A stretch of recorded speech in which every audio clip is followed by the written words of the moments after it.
twentwen capital projects ni nyina for which away eye one okay ni atwentwen so na ban na ye ne oso ye oye na owia na fi wa ma order that order ye de aba say wo mo adwumadie bia de wo mo adbia no wo mo ntoa so injidie nti na contractor ni no eno na maka kire eno na waka kire me say wo mo de ne kan wo mo de ne kan ti do ma site no o da be say empanfo adwumadie ne hye o mo nsa say o mo hwe enhwe sika no so me fancy park no mo de contractor ne ka o mutiri modern Liberty FM no mo boy osofo abro omo boy osofo abro ana me say wo mo de ne ka o ma na mra site sika enya wo sika nya aban sika wo say aban sika aban de ya wo de nkofo ka Ghana aban wo de nkofo ka ntia ne de eda ho ba sika enya aban sika no na obi atabiri sika say yemfa nya park ma ya odi sika de bra onu kra wanka say sika we ji na fa ya de mesin aba abaji o wo de ache yen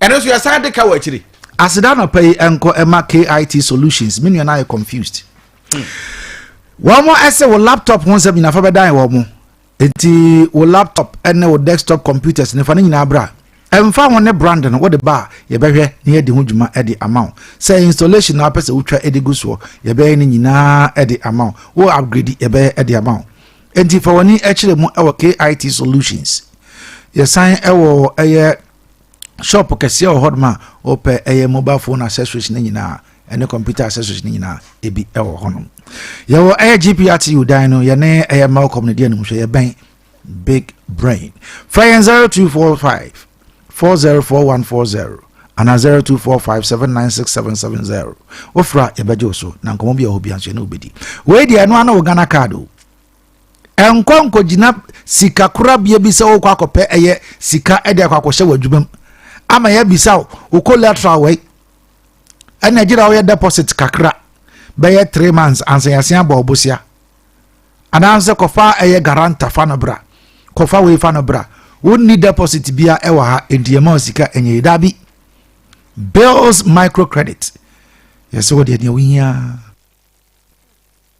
ana o Ghana card enzi va Ghana card no ba na bejiska wonya de Ghana card ne ba eno anno o garanta de no anno o Ghana card o collateral eno ana o Ghana card o deposit eno ana o Ghana card o susu a obeto eno ana o Ghana card enti kofa o Ghana card no fa bra na ye ma usika keke ni ope bia o nsa ebeka enti enkonko gina baabi e ma ye nkodwojo e na oni collateral na hokro ne badabi fre 0596920833 ana 0302 200390 ofra enchiremu bia no womo ede be ma enti ko bills microcredit now so ebi nimu wa anapay yentie wadwenkyere kakra 0536 304072 0322 296342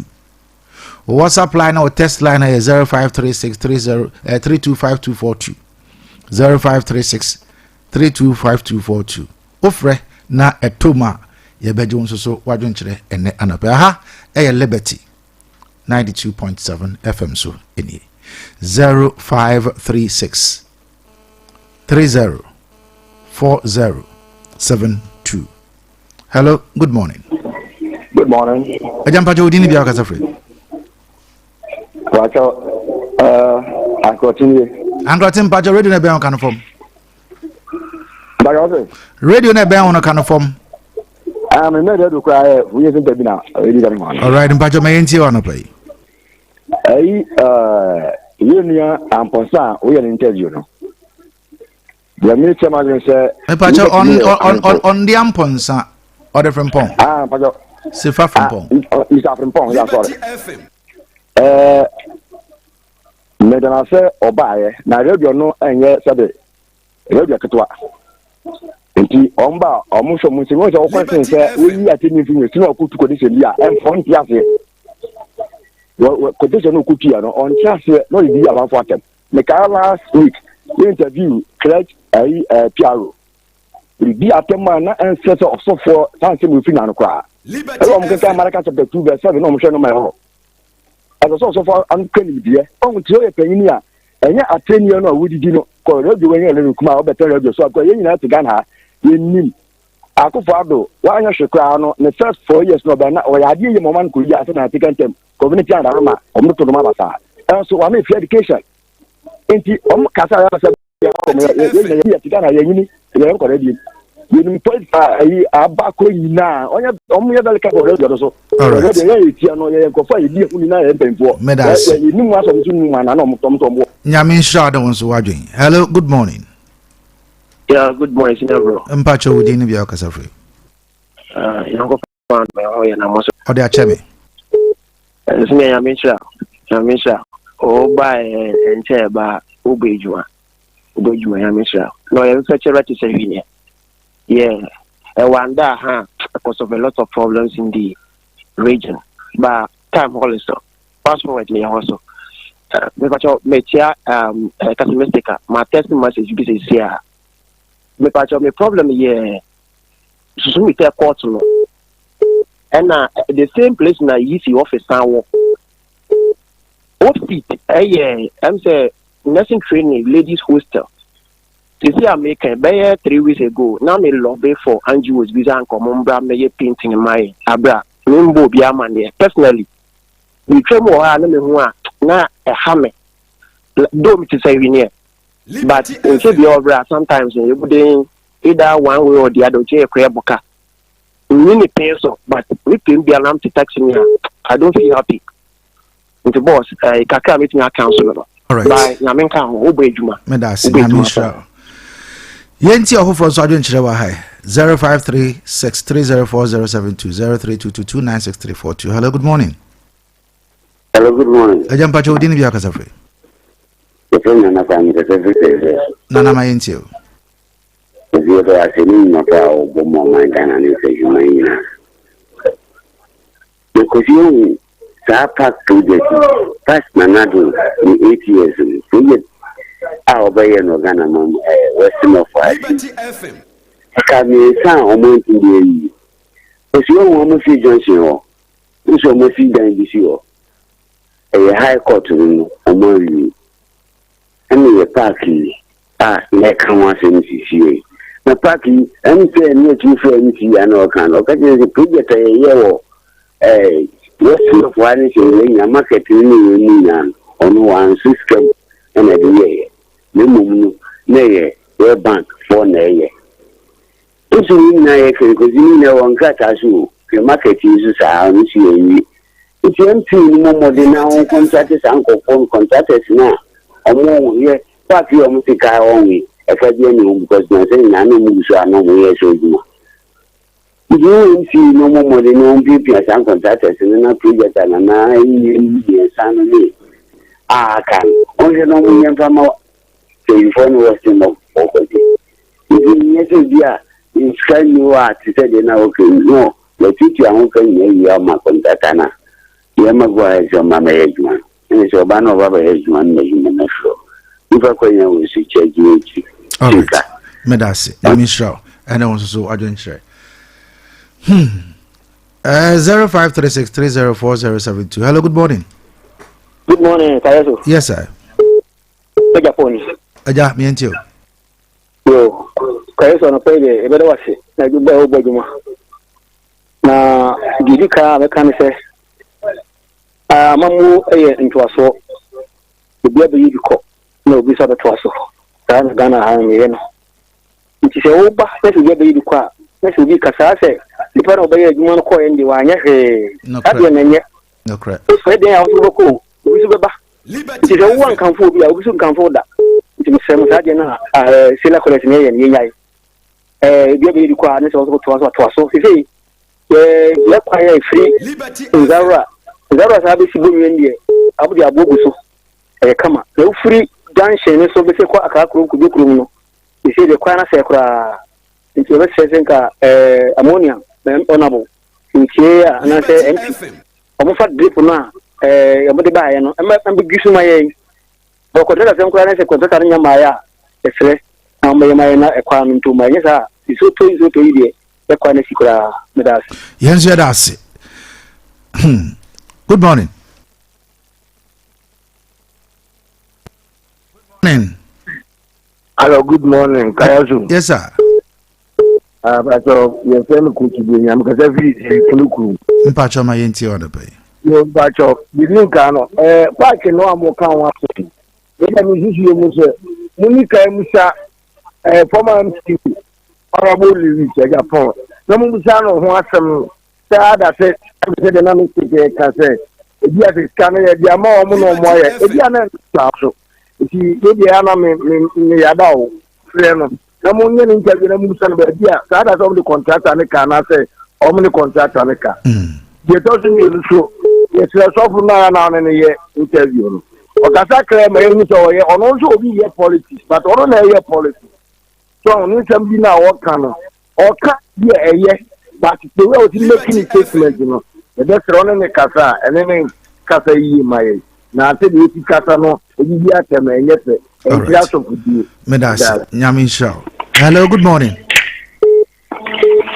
Hello. Good morning. Good morning. Ajam Pacho, we didn't be a Casafre. Me Pacho Rich Monicano. Rich, it's you. I'm a pencil, my Fancha Cassia Emma. If I say, and your one car, you say, when you couple insurer. Now, me more honorable about so MC.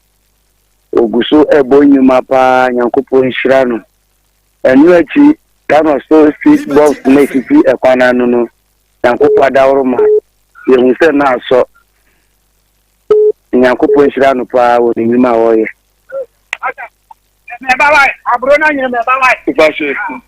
okay, my am for Orientation. So hello, good morning. Good morning, Kayasu. Yes, sir. Mbacho Osman you Kehokuru. Osman, it's you.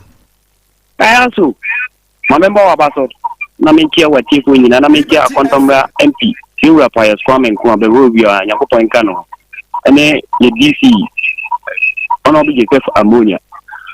Kayasu, Babu, a crown cracker, nothing be sale. Asema, I am no creno, yen two sebi. If you also for me, no kind, when it be done, womb. The also for the Kaya, and no credit to do. Busumi, Busumi, and Echo and CME. Now, what the Kaya have been wood at that. Now, by the Bamu, no more, no cut now here. Not yet, move to a say. Ah, it is also way of Sofonica and no credit. And the end of quite over to Sebi. Oh, the best, yeah, Doctor Fontaine, only been more. Omudi politics adio kind o ma ye di pada sani na o mo hwe no ye hu ye ese sika na o mo nya ye na onye sika bebrebe kwa eye dan ma na o hwe unka unkwa de be no wanya free je mesire o mo ye fa na kradie enfa ye adwuma na da chi enya so faso de meka kire ye nua no asofo penifo ni bi no no. All right, yes so ya da se yemfa your last caller na yemfansi e wa say 0536 304072. Good morning. Good morning. Good morning. Good morning. Ajam Pacho, we didn't be a Casafri. Within the Pabina Kari, make a selfie set me. All right, Mr. Kari, mind you. The Pacho, wait there. Consent credit, Mukasama for.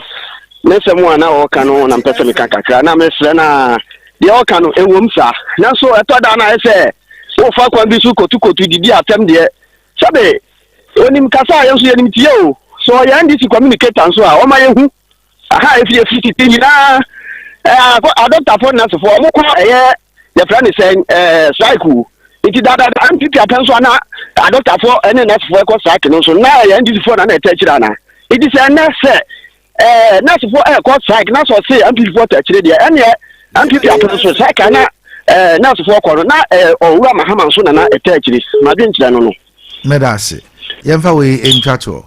Hello, good morning. Good morning, Mr. Kayaso. Mpacha, we are my last caller. Okay, more be answer them. Yeah. All right, bye you. Climate up ala biya ku jinsu. All right, promise you too. Mr. Kayaso na pewa ba mam. Etiam skan admogansu. Na yekso o man no ebeyi ya, efe ya ni aje na ajeji.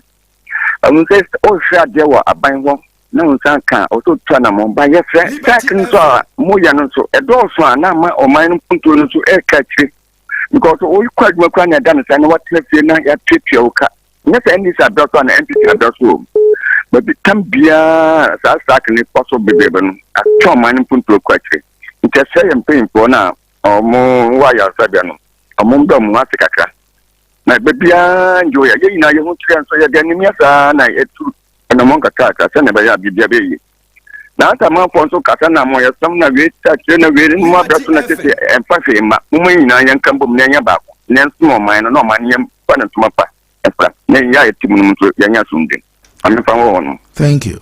Medebesi wa haben fa ofrefo bia bi mana pe asida enko ema seahorse adwumaku wo mo na wo mo de engine oil papa e de aba idwaso na esanse engine oil no eye a amanfo etodinti no wo mo ese wo mo reward wo mo customers ni nyina ne se reward no wo ba kwato seahorse engine oil no bi na nya oil no bia wo de ubie so a ni ti de wa bie so no hwem wo be wunu se bibi etarim adekro etaribu no ne etaribu no wo wache de se wonya ebie so na wo hwe cap no na bibi etarimu a adna etaribu no yes hey hooray o say yeah congratulations wadi you have won something adekro na wo mu no eno ana se wo behwe na wafa numbers no no afre seahorse for and now be share that very adna etare nitino emuno konko nitino mu no aha no ahye e de akwakoje price enti ubetumi enya bibi ti se 500 Ghana cedis ana 50 cedis ana 5000 Ghana cedis ubetumi enya mobile phone ubetumi enya iron ubetumi enya fan ubetumi enya fridge TV and other ultimate prizes kese pa e wo mu no abobo ya tricycle enti nchiremu bia opebi afre 0540 424386 0243218566 Sarah so na Dawood Herbal Products womo e de Dawood 360 e de ba edwaso eye ema womo asisi yare ene sasabro ha womo sabi openfo enumbia enyeyi abofra owonofo anu so onumbia enyeyi abofra nso owo under 12 onumbia enyeyi Dawood ointment joint pains general body pains rheumatism and waist pains yedi tu ase enti kopel no ibi ewo bia yeton aduro bia nemum Dawood herbal mixture eno na obi ananum ato wontumi ne die nia ulcer haro no wode bomodian na wonsa enka Dawood herbal mixture aduro ya buso ewo bia yeton aduro bia wait me after 0244 385437 0201 681717 adrei yen wagana haya Dawood Herbal Hospital so ewo sevi asan so ko na kokoja ya rehwe mesega ye sorry kakraben na wo kan ye dia sorry de me kan me dia sorry ni say ye besrem painfo say park ne ho hia say agudie ma konfo ne ba me no say me ko bi na manka bi de omo so be kakakra agudie ho hia na say o build kro bi anampo society bi a na agudie so ka ho nti ye besre say park no omonya mfama yen ye besrem painfo bebre omo ehu hia ye pa ye pe baby adi agoro ye pe baby eja say wo adwendwen bi abetimi akotena twetwe adwendwen so short na ahoto atimi aba because any depression e kunkofo kro yimu ye ni ba bia say do weekend memenda kwasiada mpa wo kotena say wo kohwe se bi agudie bi na bibi sai ekoso nti yesro mo contractor no painfo nsa manem na site MC ye be boy pin no na wode munchiri mu amai senti a contractor ne any site ro park na so mu wie ne this year wo so mu wie na etimi dis wagro because almost share last year say na adwuma ne si koso gidigidi no eto aso sai a ka attense by na o maduru baby ko mo nwie pa nka bia be 90-95% o maduru kanya say bre da 70% no enti ye be so mo kekom ihia park no but ka yeso ansa na woni agudie ma konfo ne be din komo no odofo bi so one bedroom apartment wode ma han one bedroom apartment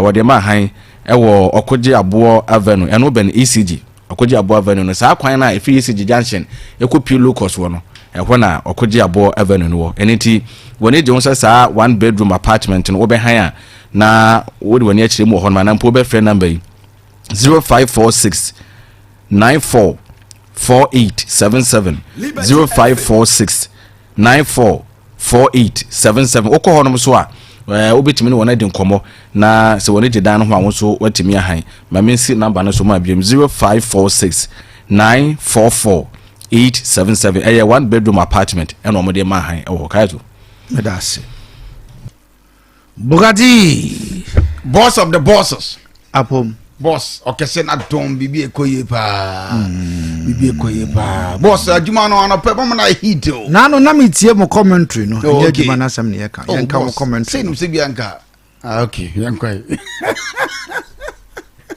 na na papa no ho no pɛ wadidi pa mi ni di na papa no ni sara metie Bugatti retired police officer within 2 years order man no papa no retired community police officer o correct sir o rank ne te say eno ana mabon ona man no papa no wanya homa bia wanya homa homa nke ya e kreti ye de okay na anye yi boss me pa cho so ho ye de adom enyamiase na mudi nkomo bi ni ahia park no ho nkomo no park no yeah minim say head yan obeka ho asem nti na ma yedi yan mehwe ben kasa ya ye ho documentary kra minim say why documentary one retired police officer community yes that's right minim say it is who do adwuma o chia say yan pa oh so would you say udu hon my Abia officer be to a permission to greet you sir permission to greet you sir oh correct sir on say so police ni a yes sir on say police mo from rank ni agro if you constable you call last corporal you call corporal wo of corporal now call festival and waso baby wadu na ofri corporal ena me se festival wa bobo kakra obi sergeant okay officer sergeant now call inspector from inspector ko chief inspector from chief inspector ko ASP na say oko ani ma no kanso mama o tell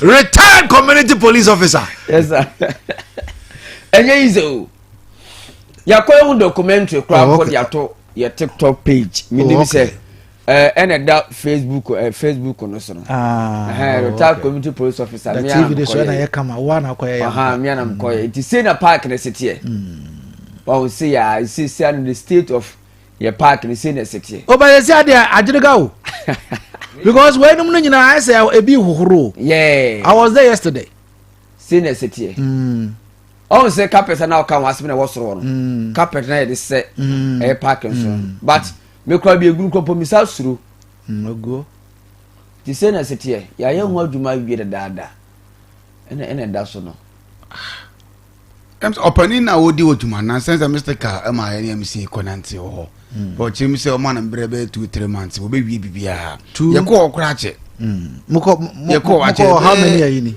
1 month ne kakra be ba o muko to no ye ne na mu ne kodi we ni nkasa emu na o samse adwuma no be che okay you say baby a place ne kra betena no dress mu say nua na odi aboso kra no MC chesa ye na ya place ne to na ebu okun mu the boss adwuma ne dem say simple nua no kra nye ba woni boss issue we do yes giroka alens last year yes mene the late Natibungu yeah kujo yeah na oni MC then MC Honorable Louis Edin Komo o catch say a 6-month project 6-month project yes eti obekaya omosan so ko kate sword ewo aya asafo so omo ye asafo so astrotef ba ko ho no akosi sai eno so na we mpo na anwene na asafo die okay eti almost 6 months me kai say interview ne somewhere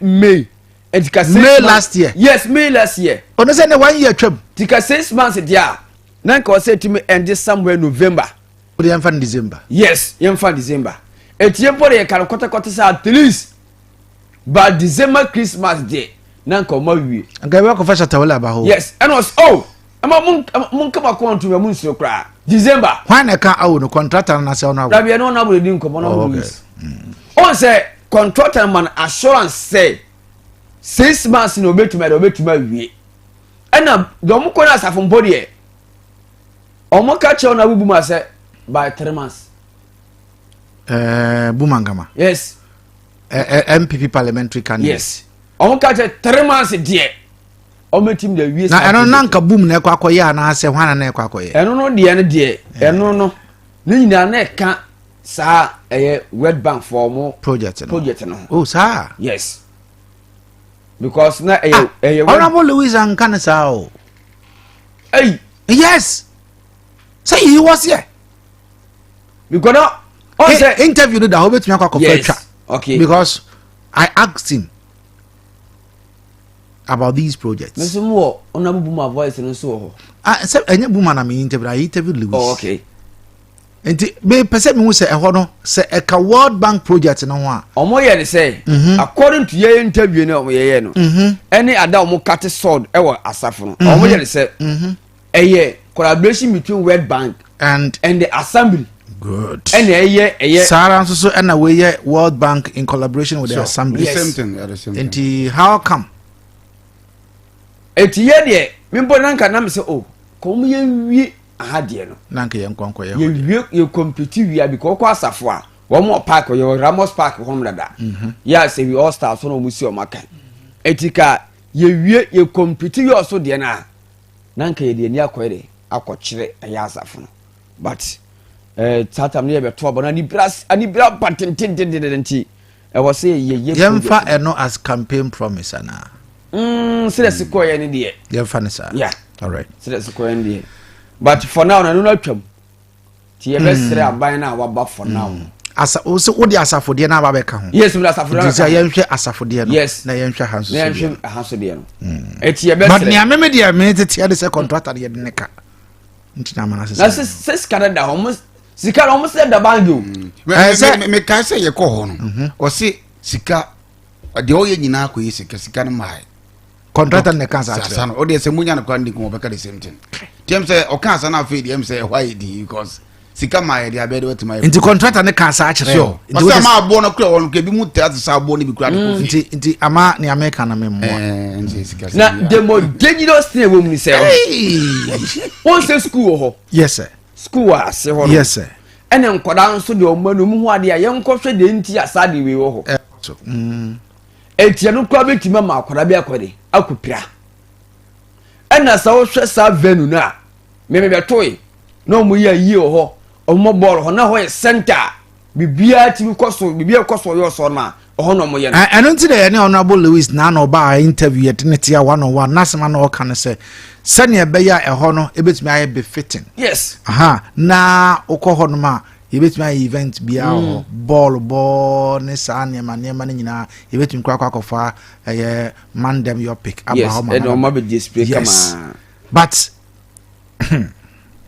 say you also for ball as na comes na comes ho ne ball pavement ho ye ball no na comes one crampo no oh I don't know hwe nia wo ma ye no ho na fefefe and ensure to na wonam ho na wo san efere enti nia wo ma ye wo ho no ama first na ye kwa yie na asa wonam mfuturo mu tim mfuturo mu ensure to wonam atechem chaka enti ehodum kakra ye ntumi ngu kota bi wo hodum animo kakra ne besi stores na yes ye ntumi ngu kota kakra bi wo hodum enti bibia agire ye den sa eho kakra no ye ngu kota emfa ho kakra no ene anim ho no ma nye fe enye complete ene ye nde sa menti ye ntumi nya bibisa mama we de sa obi didi sika na ayesa na bia che na ke yesu kakra bi aban kakra ba se we assembly fo asem kakra na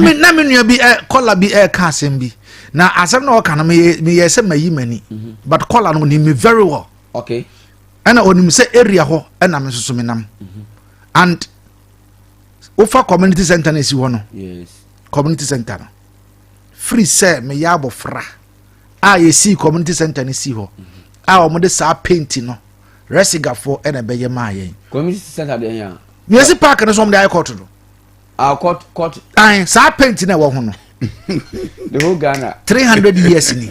And omo de sa paint ni gu. The whole Ghana. Yenye na hweda. No na me fele. Okay. Yem free ho, yemra hostel na nurse for no bu no. Yes. Sa hostel. Yes. Wonam ho ahwe. Apopo bibiri. Enhyem kunanse. Bebia asukufo eda. Ekosua de. And ya omo da ho nso enye sabi nipa bi a wo se do mu di agro ki omo ye nurse for adaachi bi wo mu hia good mindset a omo ebe dwene adwempa ana mema na ho bio emma ana da ho eti o ma we de enti baabi a eye efi sei a emma edam infections ahodo a ebe hamma ha adwen what you say and ye won panimfo sure I say kuroi mo yetin ye nima dia efe okọ baabi ko hu baabi school dan ya penti ho sa hostel na ma no gum no wo mo ye dan ni wie ye penti ho ye de ma na wo muti mo eno ano no presenter now and na 21st century Ghana say hwi so wo na ma wo hu dan a ye de ye rubber ahihye ho se na be prevent mosquito from entering connects hostel ho eti mpanimfo hu se maagu honom a ye betumi asiesie ho ma honom so aye fe kakra e de ama ma na wo mugu honom dabi omro mfa ho prof what yan kan okre me you see I am very passionate about Sewi sure so what you say but I don't know so what do you want when I was sure when I was you ask yourself a lot of questions I have him papa it is sa building no sa building na make e court for dan anya court for dan obi anya court for dia okay obi obeka say court for dan na o mu si no ha sei na aka ho na anwe ne si no o kwa ma fie junction no okay what try NHIS was my phone down on that building dan na o mu si na aka ho na o mu si wie no na ye court for dan ba dan na o kan e tan o ya man gu no so me so me tell say na make na what na ye community park time papa the whole Ghana na ye community park abanja pade and ye be see sa community center de si ho no okay and na community center ye see ye na anwen ne se and ye de hwa ye court it is say one a court for responsibility so na and ye de hwa ye court ye de hwa ye court no e was wo penti ye wo offices e wo ho amanfo generate sika e wo ho penti keke penti bin penti man nya fe sa dan na ye de aye hostel na e ma no gum no nurse for no gum wo ho no nti anu nsi ntumi penti common penti aye hostel adine time papa time aye di school no e ba ha no na bebia ma no bedan na ye problem yes na mu si sa dan yeah na wo ho dada okay na dan wo ho dada wan e pass wo si sa dan na wo ho dada e dan ye dan ana ye di ma no ena ma no edem as hostel wow into hostel na emma no gum emma na ba school ha for how many years we ba no compute no okọ sa Dr. Free at the nursing training college at the Basefi we also ache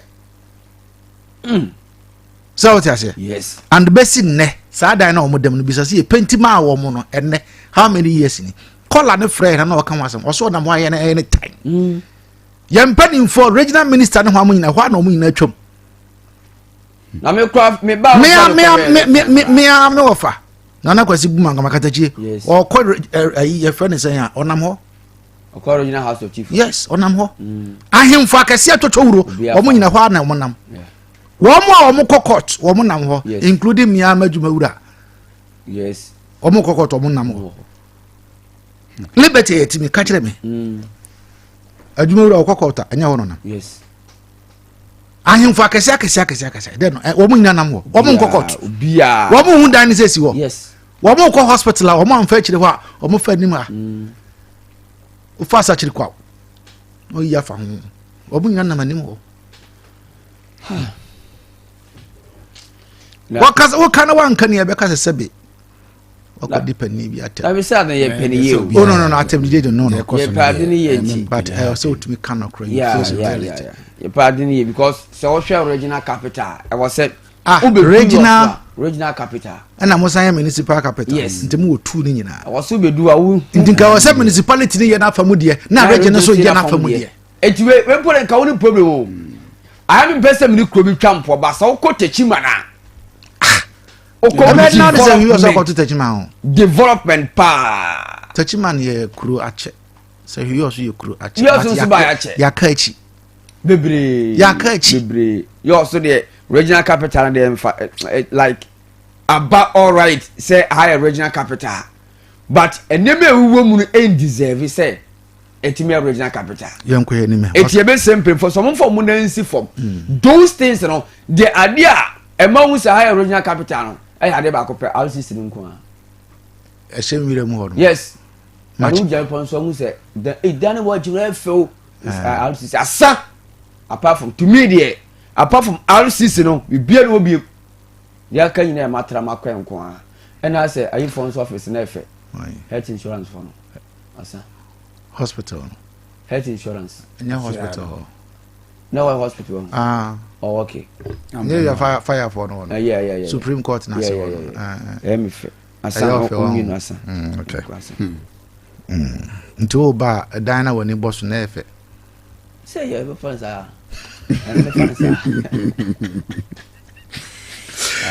Bugatti boss ala be yanko yanim dia kwani muda yanko Alright, Abusafo, and then a second June 2025, your transit. That's a second day when a first working day of the week, essentially, a second day of the month. Yan transit, and a prayer, dear Kudiamusano, and sortie by we for Champions League. Now, Saturday, Nanya Sankatra, games 8 minutes to draw. Yanya Tima, Yef Intermulan, Omni Bobokwa, Yef P. Aging, I Paris Saint Germain, one Body game ni kona wie ayo bia ni semleta enima koye pa etima ye fe P aging ayi Paris Saint-Germain na nya sanketaka ene amupo ghost emako enum ematima ye fe ayi tese Inter amantimiante enti this season ayi 2024-2025 ayi UEFA Champions League no tima ye fe P aging ayi Paris Saint-Germain ye nya sanketaka na ene yenfen ayi team of the season enti openia ye fe team photo somame fa jamundo so mebrebe form for me team of the week and some about we ho na benso team kama enti ene den ayi team of the week ayi we for Champions League now say ene sete ye openia ye fe ayi Jorigin ayi Donnarumma we goalkeeper enti ma PG ye nya pentia ye fe Nuno Mendes one elbow left back kama ye nya pentia ye fe ayi Pastoni we say kai enti mantima ye fe Inter Milan ye Benya Marquinhos esa Kantema PG ena pentia ye fe Ashraf Hakimi one so say Kantema tima ye fe ayi PG enti defensive ye Benya 3 ayi defender from PG and one player from Inter Milan young midfielder now ye Benya pentia ye Fenti Carreza we say Kantema Arsenal ena pentia ye from Fetia one say Kantema tima ye from PG na to obey peti and ye right side right wings or air pentia ye Lami Yama MC Passa left wing pentia ye Rafia MC Passa yenka nimo ye Benya pentia ye Fenti Sal Dwa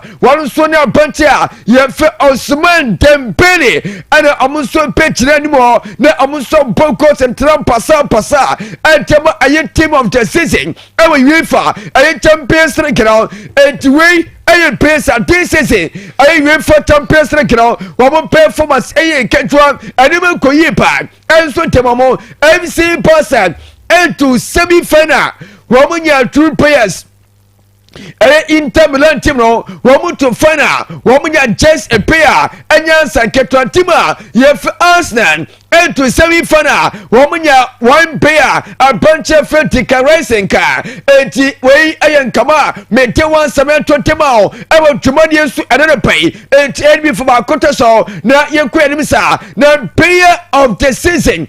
Also we for Champions League no aya Pantia Yefe Osman Dembele and what player of the season enya sanketa kakataye the performance season na enema koye enso temano what team say yes and then sauko French and car watching player of the season UEFA Champions League no watching player of the season Osman Dembele this season Omagi Treble Wamaji aye French Liga Wamaji Coupe de France and Omagi UEFA Champions League no and yes so munaso enti we aye kakra fa ba kun ka ho na yentwa pantian ye fe aye design aye doa na akwatamen so watching young player of the season akwatai bo anya sanketwa tasa bona nkasa ten akwatani bonu poyi papa anya sanketwa ka enti onso na ti young aye player of the season anya sanketwa ka enti we aye UEFA aye Champions League games ya anso timi tota any interview was no ana metema ewe tumade so anya sanketwa mete wan seron anso timo ewe tumade so anso eneno pay ye pepenso etimi kama anya sanketwa after game no ensempi ana etota enti buga sa utwa TV ni so a yes ene da so no na ene yebedi nkomo bebre ene awia sebetrasia yebedi enkomo benti buga edibi si sarma me si sanin safuma me na sa utwa TV ni so no a I will commentary position made to achieve for me say e stampi kios asi I will my aye France a PSG Paris Saint-Germain and winning a UEFA Champions League now. Na ene empimpa mini ukasente and one time na commentary kosono ya me the latest and update airpano na a nipa 427 and an post for chomo but ene mini ukasente nipa aye 600 and a post Friday I'll trouble for now many ukasente na buga nipa 200 and I say sir omo injured just omo pepel temper yeah just a lucky says uncle for omo so be first to anom e won settle yes French from Paris Saint-Germain PSG enya sanketwa na buga nipa bi enu wow yes nipa bi enu Champions League omoji ye yes Champions League omoji ye no die benko yes nipa bi enu ani jemro so eti we no ahanu ye time a game no eba na wie no na ye ma say security park no so e wo Alliance Arena ho no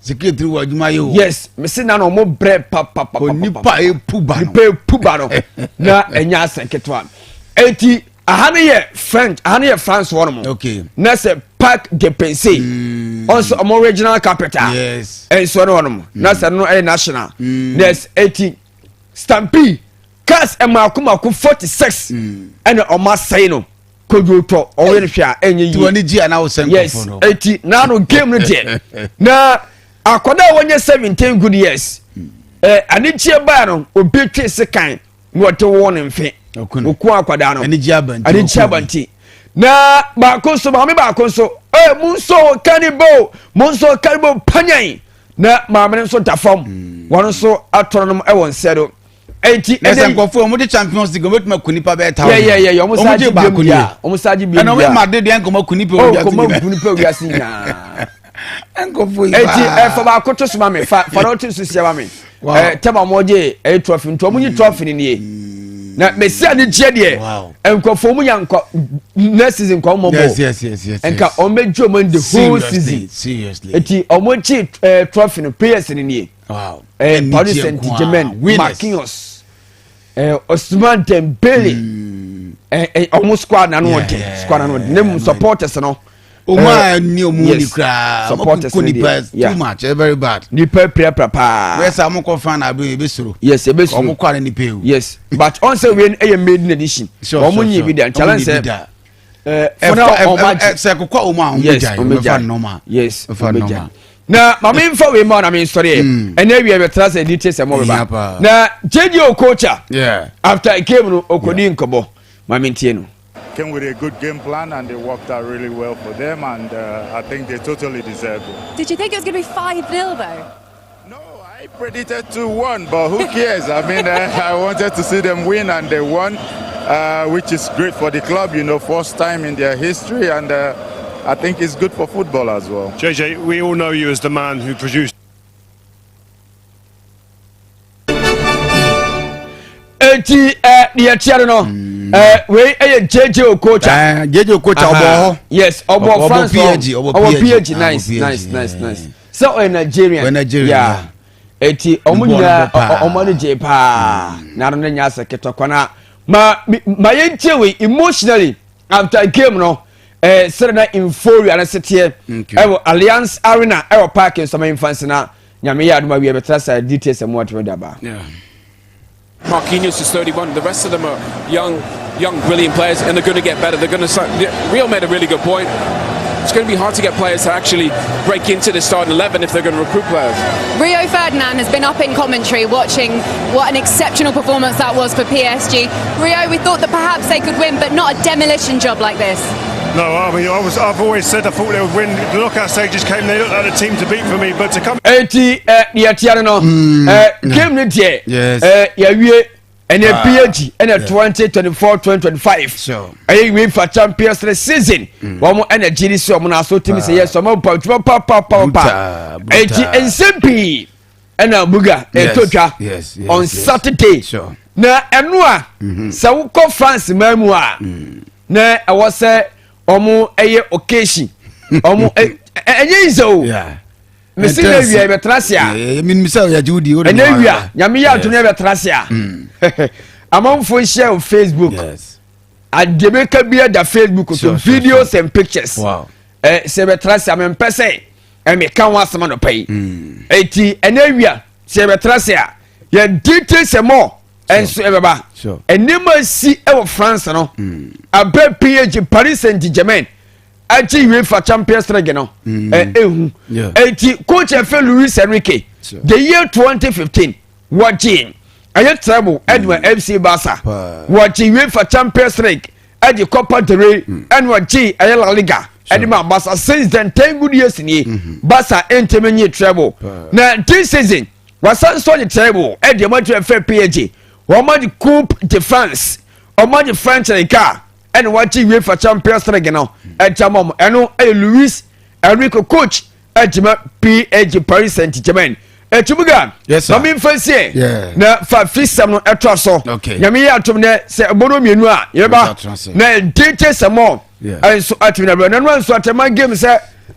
Details from Nations for them. Yes, nations rather. Oh yes, details, Baba. Nice. Yes, details, Baba. Yeah. 80, but I say I'm so for prof and I don't pay what I'm not in some at the Abia best sports. They handle me a liberty 92.7 from where you are not Paco session on a pay. After for a I don't want something and the chance here. Now you didn't come back a Ghana Premier League match. They 33 or various centers across Ghana. No, and yes, and good row. If you move your booby, not just a bimu so I want DJ one is a chance here. Near the Komaka war Accra Sports Stadium and Accra Lons Water of you. Ama tima ni dey editors the FC Kwashan Academy no one team anti Academy Akodan di Abdul Razak Salif Webo first goal and after Miss Bawaziz about the second goal and so Adama James have so Ruamum Baba Yara Sport Stadium Kumasi Asante KOTOKO Academy and sa Emma Mediama etimi eti Academy and Kingsley Briar about first goal ma Mediama na for Emmanuel Mante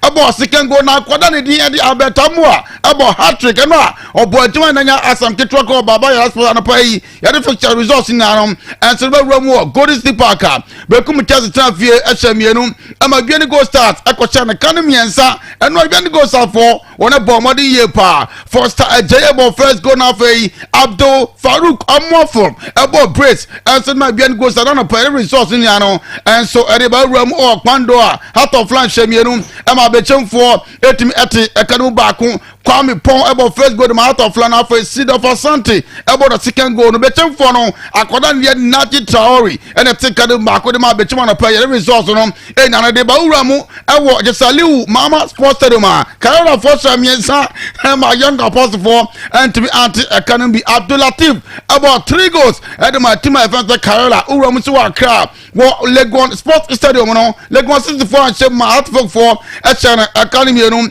Kwabena Boating ball first goal na afei Michael Awua ɛbɔ second goal no ɛde ma Hartford kan pɛ resource na de ba no a wura mu ɛwɔ kyɛsɛ Insenche Sport Arena Samotas for Shemienu ɛma Adriana 40 ɛka no baako Hamza ɛyɛ Hamadu ɛte kan ɛbɔ 2 goals ɛde ma Samotas na afei Kevin Obi ɛnso hyɛ goal baako ɛde ma Adriana na wura mu kakra wɔ Basakari ɛnyina sɛ no adeɛ na yɛn nsɛm pii na game no anko na wie yo na yɛn nsɛm pii na ne nyina mu no na Basaka for 2 goals na nation for sɛ ade yɛ kɔ so no sɛ game na anko na wie ya anwa nsɛm pii na betuma City ya details baba temu twan kakra na afei ya de nsɛm ho rekɔ so ɛwɔ anyina sɛ mam na yɛte for say ɛna table no te nations dikan 60 points Bibiani Costa toso mienu 60 points Kumasi Asante Kotoko so and miensa 58 points Heart of Flat toso 9 57 points Heart of Folk toso num 55 points Samatek toso nsia 51 points Mediama toso 50 points Dream City toso nwatwe 49 points Bechem for toso nkron 44 points Edena Star to do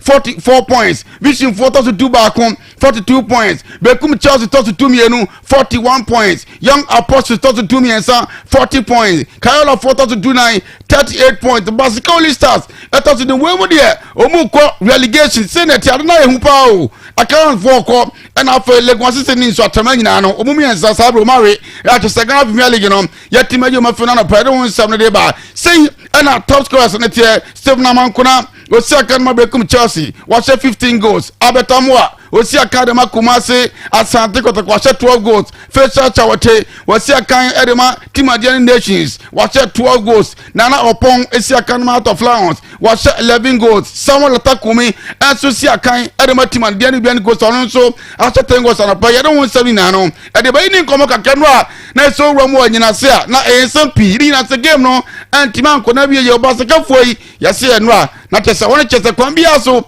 o so na pu nations for nenwa opening back one dey Kennedy bo chance no and branch manager Edema Nations for enwa oni ye bon come champions o mo chese league na say enwa game no omuntu aso mobie ye take Kennedy bo chance.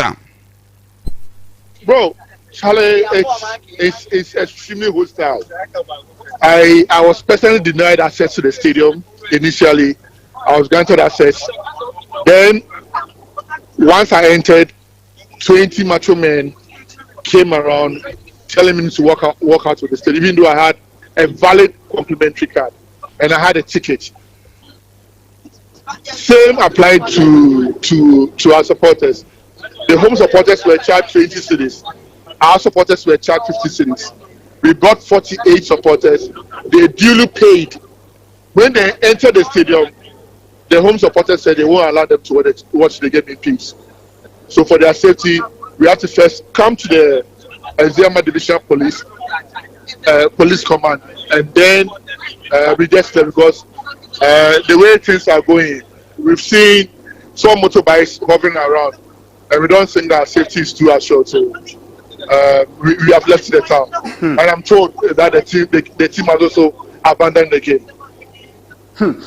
So have you had any engagement with the officials of the team? Teams themselves have abandoned the game. Now, so what next now? We know the Ghana Football Association must be told of this. So what next for Nations FC? We don't know. I'm sure once we get settled tomorrow, we'll write officially to the GFA. And they will know the actions that will be taken by the GFA. But what we have summer just a Kennedy watching on so one and a branch manager Edema Nations the two general and never would we call so that we have pay Yama Yatio for and so a timid and supporters and Kakanwa and some can see here.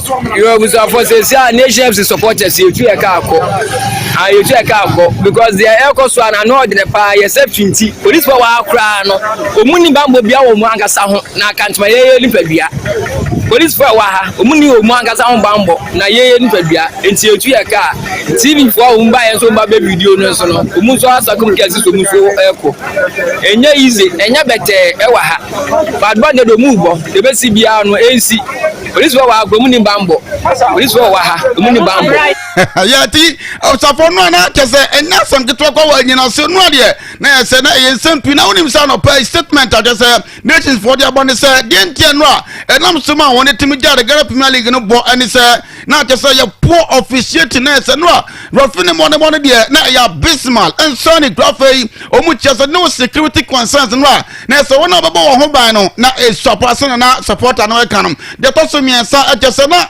wona mu supporters no na geba ye kamun fa ni die ma ye musum fa bas ye mu ye fa nguram mu mie mpia abonten wodwen wa won ties na fa mu se ya media obstruction na ye se sentafo ba ye mpo no ebtafo basikafo no han fa ni die ama otin no de na ye nsampi ne ba wia ye ba betrem na fa no motimatin samase ye pana ye ni nkom kakra wa bra hat for already one game against Lagos Citizens wa coach ni kasa pisa onu na ni age sa ha sa din kunim against Lagos Citizens tie coach Adeakyia Abubakar Watara. Important thing we should do is we get to the city. Respect is good for the organization, but the team is there. It's good. And we want to show the face we are praising the new support. We say the new 23 years or 24 years before. Well, the other one, Jabanica Krasana, Yeni Abdul Karim Jito Monkomanra, or Timmy bought 3 goals against the media monitor Kasapi after the game. We would be able to win the last match at home, and the supporters were happy. So, this is what I said from the beginning of when you interviewed me. I said I will be very happy when we win the match today, and it was very, very competitive. Seriously, if you are not here, you may not know. So I mean, we took our chances. They also took their chances. Well, the other way, Ben Kaka, we infant on the way a man of the match. Albert Amwa Noa, Obo Hadrick, and one and one of the other son, if I intend Kaka game no, a corner we no. Winning by 3 goals to 2. As a team, Senamofil. Well, in Yajipa, on say. Your dream is saying a bit me by engaging. Tianya say the Mazmo, so we a very good side. And your coach catch and say from weakness that he said this game a very, very tough game. Tiambre Mundi. I was supporting the one. Tell you, see what's in the morning. So, must say, I'm a man and turn better my heart. You see what the Professor pay or the man in some about that to me. Everything at the water Frederick with my friend said Bugatti. Mama fast dan fama Bugatti ene agudie mu akonfo nyina so mo de agudie mu nsam ere eba ene anopai ye da wo ase na bia ye duri yere amanyofo no eba besi nkonya na yahwe kakra wo mo nsoso ewo ere emaye ene anopai na ensem no emu eye deseya na kwakoye ensem bebre nemum this one is a special request. And I'm dedicating this song to Dr. Kwakwafri Neire. My part, this is your song.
Enti anyway, another pay me dedicate edema mama part. Yeah, the friend anti part. Dr. Kwaku Afriye ekani. My part. Ebi de me ba omgumi ati wo. Aha. Aba.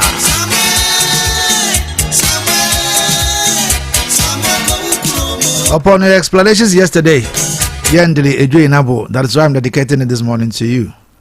Na anapay oyoba na utiemia. Kunlunga na for the Araba Bazen tablets the Abia so eye emama esiesi ma ema eye kama oba eye oba. Enu sana pe me kanfo eye kunlu Ghana for adru ayatudin Araba Bazen tablets the ama oba bia. Se oba eye wonya eye pains and burning sensation abra one be ma edi ehemu ana se abra sabe ojunso. Ma wonsanka Araba Bazen tablets. Ayana ensu fita thick white ebi egugu ensu fita bita egugu ya thick kakra esanso sebe enka kakra ewom odie ma wonsanka Araba Bazen tablet ebe yi sad nefro ade amount ayana sebe akosua kuma no eso eta ekekawo ayana unse niema nkuye kakra wo ma wonsanka Araba Bazen tablets. Bosom na obunza inflow ye Araba Bazen tablet ebcc. It menstrual pains, menstrual disorders ni nyina no. Ano na make for the amount. Abuso e wo dwa so bria ye ton aduro bia akwa so pe Araba Bazen tablet a efri kunlonga na fo aso ye. Kwaka next ata aso ye ebi e wo sara so na akwa fa kisi on so beka bi. Philomena fosu anso odum ebi wo honum. Junior and senior asama omo asanwen so. Teacher Solo Ewo Samra Boy Ernest Heba Ewo Bekoi MK Jamana Ewo Jabuso Opana Ewo Limankrum with Africa Longana Ewo 0504 906 and 0545 906 665 Ofra Omo Ebejoso Amanyafona Yakrado ha Yebedin Komo Anapay and Nakwa Koya Juada. The only constituency secretary Ubia Jinatumu within the MPP a Western North region, so we also to be precise Atamafu Menchewa on the NDC National na anape ombedru womo mema omo kwan enso omo de ginam ewa but who say politics there dia ede. And when you meet people, our more eti womo ho ase na womo edi nkomo a, it tells you say politicians. What am I ba? Mira, yes my dear. Ena dear. Kade wom bia kire me. Oh, na edi be pa na me sie wo. Wo de bebe sie me da. Oh me. Adaminim. De me de sie wo an say, makoto Dawood 360 capsules. Ya manomo ama kane sisi ana mentimi nyina me na so no. Ese metimi ya tie nyina. Nanso nei wo me say. Wotumi gina wo na so chema mani je.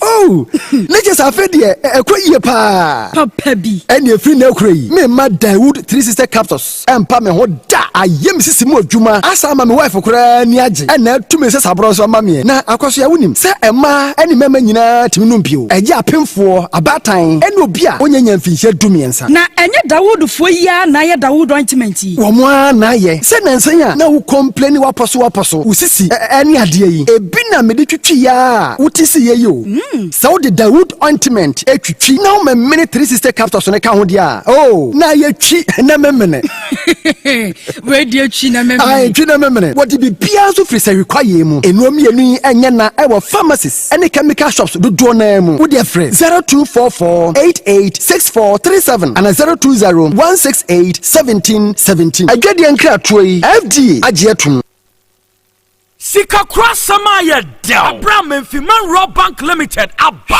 What's the Subribio? There is a binary Fiman Raw Bank Limited in answer. So you savings account, go account, current account, business in hybrid account. Now one high interest savings account and is yes. What about that account? On the Yesiama more fixed deposit. Now loan said it will be down. Auto loan, a Pebusia Tokana, a Pesikaza, your BB personal loan, executive loan. Yabaya Dana Sikasuka home. A careful loan. Now Moya Dana or microfilm loan. In a plus account. I'm in Fiman Raw Bank Limited. What's this Yabina de Bosia? Why your money transfer? Who in Abisu? Apex Link money transfer. MTN mobile money grab. ATM service. Run East West service. No Caribbean the zero. I'm in Fiman Raw Bank Limited. Head office in was sacred. The Bon Mansam Asenke Guasama boy. Enche body. Sashibakwanye Genasi. Takwame. Takwatam so pristine. Corner fame. Kumasa Santas. Abipa Jansen Swami Magazine. That's pretty baby. And Yanika so 020-030060 and 020-030063. I'm in Fiman Raw Bank Limited. Your success, our pride.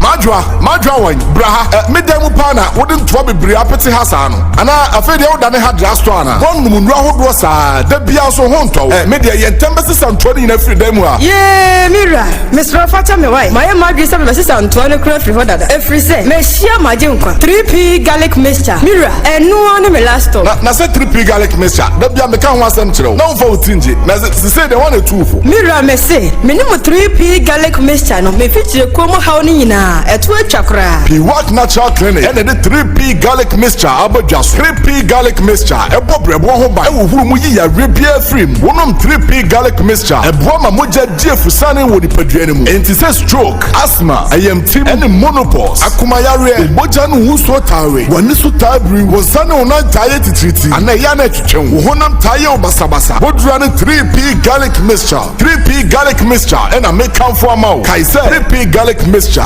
A garlic munia de noa ya to try for the bien from a pure garlic extract 3P garlic mixture Food and Drugs Authority ya hwehwe mo agye 3P garlic mixture ubenya bi wo Ghana fa na nyina gina say ubenya bi wo Philomena Fosia drugstore Esther Arthur drugstore Brad Charles drugstore Mr Boja drugstore Zawura drugstore bia ubenya bi wo Boako Madam Obakia drugstore Sankore Apau drugstore for 0248 928824 and 020 0021 3P garlic mixture a fully organic Yaribia's room. I'ma look from when you call it.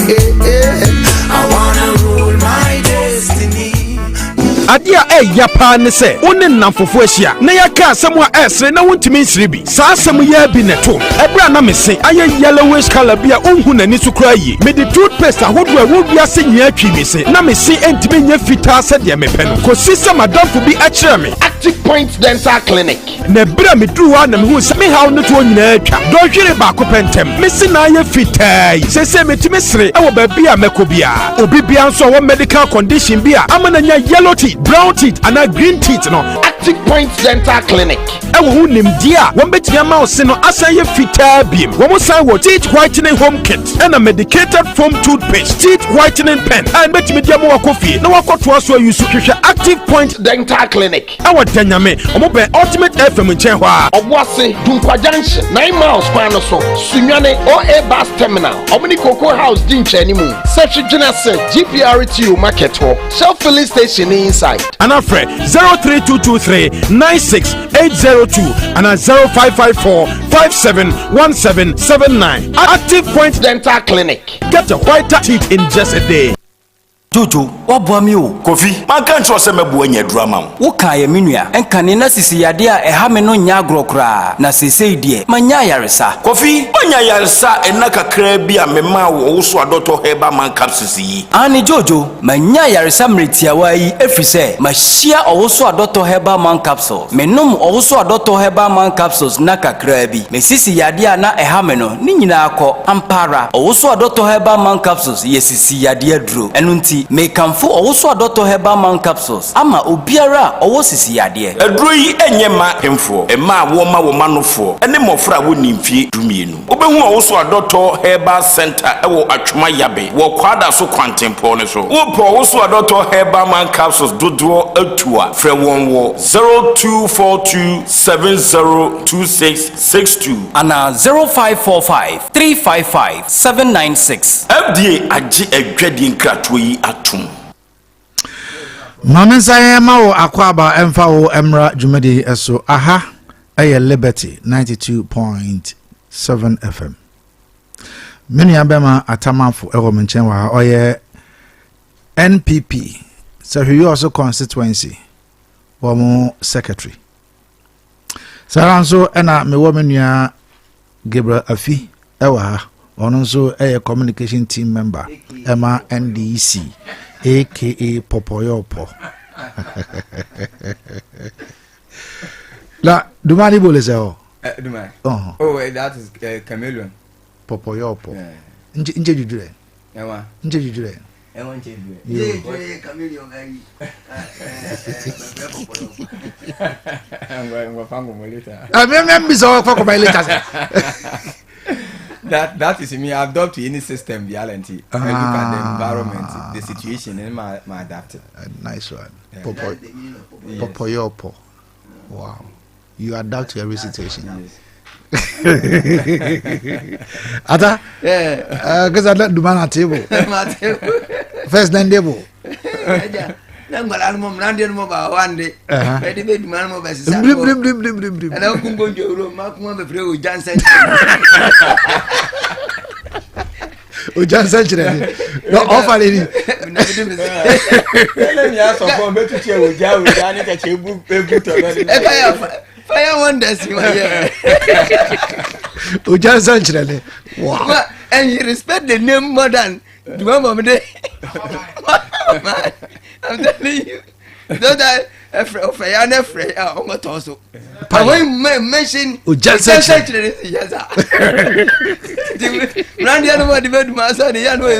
In fact, some of them have even branded it. Acrobato. I'm told Idumane, he has added it to the official names, and that name sells a lot. It is when you are calling Faluna more. Just it's what the underway. And he loves the name very well. It's Popoyo Ponte. Would you chronic? No, a Bialasi, but a figure we can say. Public and Kofakoma. The Kaja, Mammy Wallace Kucho Bapna. Now, oh.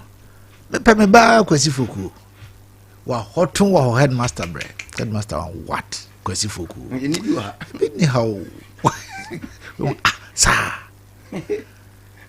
ne mamia hotun wa sa ho doctor bre wa town so tan doctor will be ni okay wa ha doctor che ma pena kwesi ala be wa kwesi ni school na kwesi mva ngo school ma na wo mva ngo school bro bisa ba yala o chale samba yo ti akwala akonde osimma me kan so time iti ya won che oh ma wo hwe kaya so o se am hwe kaya so no ba che be ko fama ba headmaster na when I order kaya so that's the brand name that time say Brandia Otizo to get a brand name. Oh, yes, like for like this. Like Jansen like this. But everybody will know you in the school.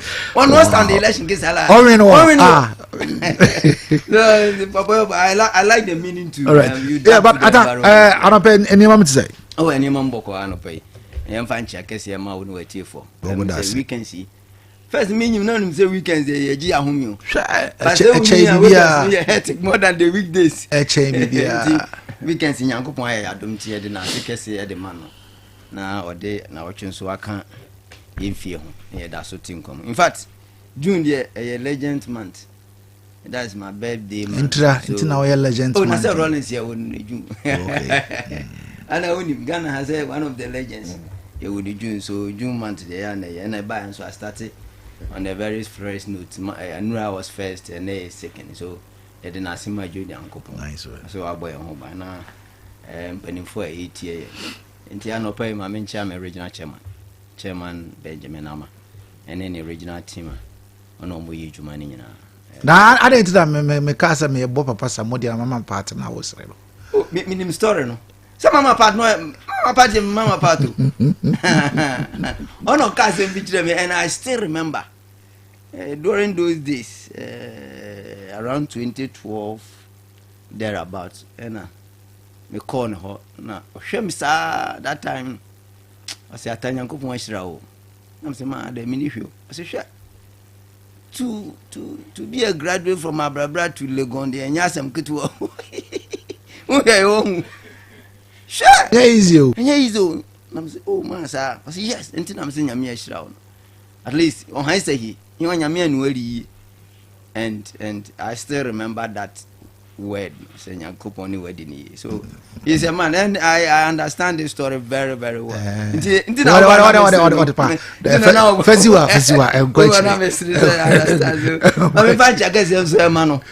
shares the birthday of my Ujansen.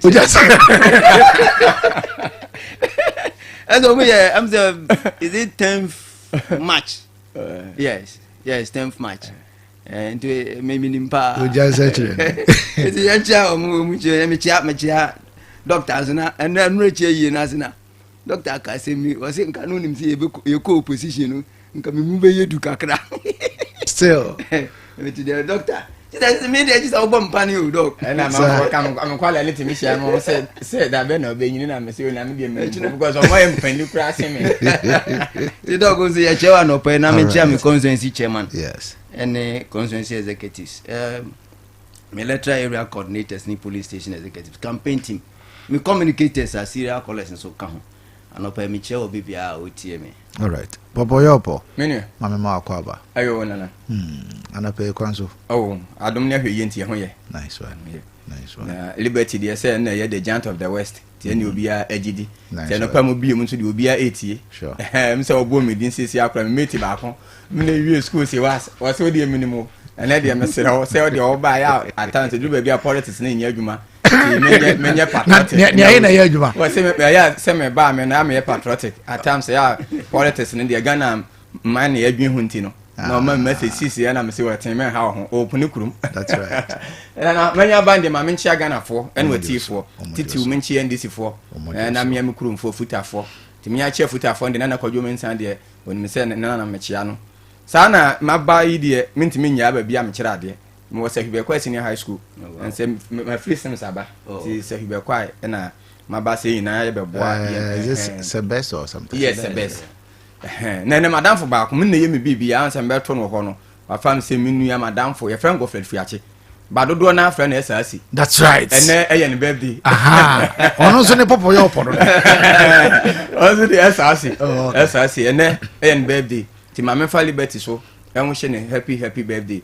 se Yakopon ema ne trimu po nyina emram na ye nyina so bi enso ye so saa nso na ya nkasa ye administrator ye friend Mr. Ansureja ne papa Ansureja aduapon aduampon ono nso afrim e be kwa kodin na wo kwasi ada e ba bie ni oduru ba bie ni awo se wo kwohwe na mpoli ho ne ebedi na wo hwe da no ono oye good because me kwa okra bia ma ofie kura January mtimi frɛ no kura am document bi kura otima wo de send no administrator bia nko nyɛ sa ti mesre se nyina ye nko boa no eduru kwasi ada na ye nyina nko ba bia eh praise kwasi amponsa Ansureja asema na okay yes okay me amene na ne bo ha sa okay ena ya anonko bi nso asin onua oh yeah kwasi do ya okopa o em say enti madam for ba ko so okay I said ma me nso fi sa stretch na so Thanos Johnson okay nti madam for ba ko nso ye friend Samodu said we see aboa me na say obi bo na nwo say we share Yesu a eya da na asema me me so meka say so bi share Samodu a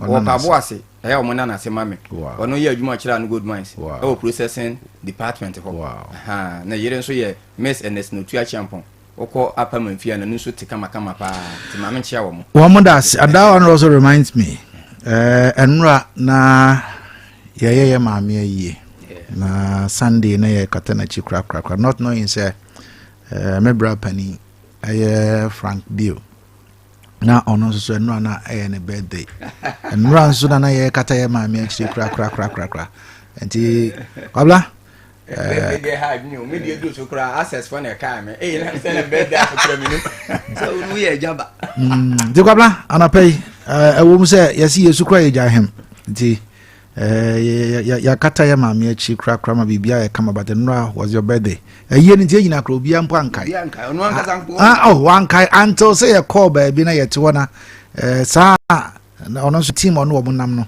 omo so ahyehye wo mo kama okay and hono mbe betwa anwo ma no na wo body happy birthday to you na omo to na me say hey kwabna sa and afa but ye birthday kwabna happy belated birthday but ata yeah what is happening within the MPP? Because I said to me once me yeah ajibabi but I pay my mention Iyoko for so defense or more Ediaba or maximum can say the Economic and Organized Crime Office has defended its handling of the arrest and the detention of the Ashanti Regional Chairman of the New Patriotic Party (NPP), Bernard Enchibojiako, popularly known as Chairman Wontumi. And according to Iyoko's Ashanti Regional Director Edward Kujo, critics are exaggerating the situation and that the agency has adhered to legal procedures in granting bail. And he said, and I quote, "I think that the institution has followed the laid down processes, and if you hear from the commentary, his legal representation are telling you that due process has been followed. It's only those who are on the other side who don't know what is happening and are making noise," he said. But Andy Apia Kubi, the legal brain, Emma to me. And Nensem or the other to Joanna, Nensem no can even cry, can say, if you are person Okumuno, won't to a bo emfanko, Safi, Niniana Egina. A kwayana amanfo mu kan sem no e de fa chairman wontumi nsensem no ene ono na asema no chense nka Friday no kro ya bibia wi anko benya bill de man because of krata afofra wo mo assign de kokodan court nti until say o mo wi sa court no nsensem na de wontumi will continue to be where he is. Mami nti o kakra. Yeah, kayazo anope mami nchi obi ne etifo. Before some ba untumi asem so no. Kayazo mesrem. Liberty FM kwachiri pa a brand on its own. Na anope nhudwiri mi kakra about interview I grantee. When him dey ntia me nhudwiri mi no. Na nkwala ofie. Yes. O jansen chane. No ofie. Only new yapani back. The time an hour granting interview, na me to mentality. I told them to keep quiet. Say so they also decided to listen. Listen, sure. Say ye bad radio sooner ye kasa, you should be very careful. Sure. Me knew me pa because after that interview with the pastor, comment and kwala no passing with fear no, and me yemu shame. Sure. Say who address the issue it's not about you. Even me and Kasakra no. I cautioned him. Meba ho. And mami enya feeling be say when you are talking on radio, you should be very careful about you. Because maybe Dr. Free can say me say mo call radio in our work, one of our workshops, interaction with doctor. So call radio, you are addressing millions of people. Unim omo. Inti before so benya the rare picture no. Fane say wa call rally. And a original platform so. Na nipa gu ho. Na wo kasa. Ebasa you will be always mindful of your words. But some don't. That is ebi nim sa trick no. Mpa you what ma say. Tema onne sofo no e kasa we no. 2 comments from my children. One is 14 years, one is 11 years.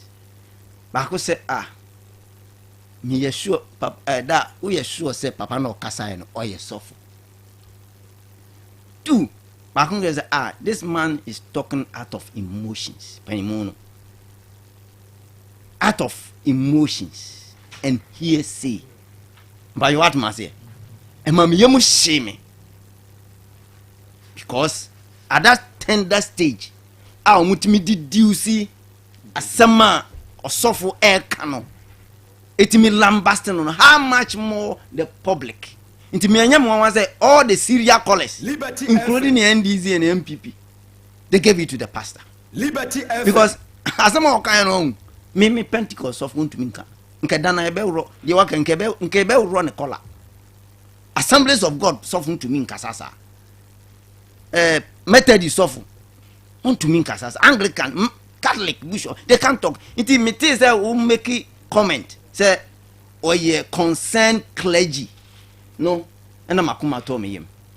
Because he's not part of this notable bodies. Umbema okam wakasa no. It's unfortunate so you suffer. Bible na nkasa say ye wade nyina ho kwan. We have every right. But nya de nyina na fatai. That verse no eye me de papa say obi a wo kwan so okasa. But eduru be bia ye fra ne ntoma. Ntina ye to sebe e wa asemu no. Nti me eye me da say me bo aba so say where you are coming from no. Say ka wan misa papa no antwe na adwene nyina so a minim say wo kofi a ankante efe be fra wo. Say kwasi na bia na ba ni adwene ni zeti am say so question. So you give it to him. And I believe say so come back to listen to himself. Make that comment again. But you what say? Me, I criticize a lot. I like criticism because that is the best ubenya every system. But to color it with insult and emotions there. Master, your emotions na man go in you. Obia sorry anopa o pe kwan bia kwa kopedi obedie. It mesremo. This platform is a big one. Me younger brother Same. Yeah. And more at times in Same kase nipa. I was so shiny year or brabum. EI. Or just also emotional intelligence. Yes, also with EI yeah. Never be more unko. Oh yeah. And no, and I remember them who shame and mamma de Bisana that question. Sure. And because that is the best thing your brother gave it to you. And say emotionally na or actually. Oh, yeah. But then he was on point. Nense mo kanyina. Were perfect. But the feeling. Yes. Ye ho. Say we are bana we ni ho a wait me boot ya we. Okay papa bi ne friend Kwame Alobi of Nat. So Nagrato. It's so bizarre. But when you want to throw it beyond the borders, especially as Osofu, it doesn't go well. Okay. And then I became ashamed of myself, and I believe that Liberty will take cognizance of what happened today. Okay. Through the interview. And now, more can about this contractors not reporting. I don't want to go there. Go there. But when you say the dollar declining alone is also having effect on contractors. Because the contracting value be in dollar terms. It is $10 and so now and corresponding to materials on the ground contract and boka. But this time no. But you what must say? This time dollar not confirm there. This time dollar not confirm. Materials gasm mo as a bafom iron rocks as a bafom ma contractor no equity system no. It's not coming down. Menya politics. Yeah, mo. The ebe din say contractor bia ya evaluate the contract sum in dollars no. Bet me break even. To pay ni I can say can be. In authority what you said man yes. Normally what the contractors and consultants need to do is almost seek review. How much no matter justify before it is reevaluated. Okay. By what must say. That is some of the intricacies I me and no pay in Kualano because they made a comment. I called them the Mumfa paper man I'm in church until we meet on fee and son of Meba. These are the comments I want to make before I go into me assembly. Mestre me party for where Tamako for Ebefi power in 2008. We had every reason to break the 8 at that time. A personal issues are na ye one war party ni mu na me yen to me and break it. Because first round on cry we led. Yeah, na me pese me can comfortable because comfortable better comfortably.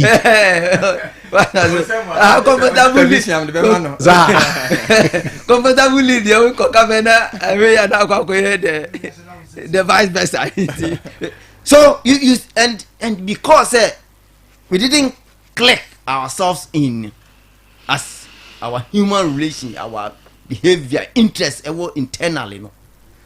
And the Magana for a year fee, and it was painful because at that time now, Kufwa build the economy, no, a drew baby, usher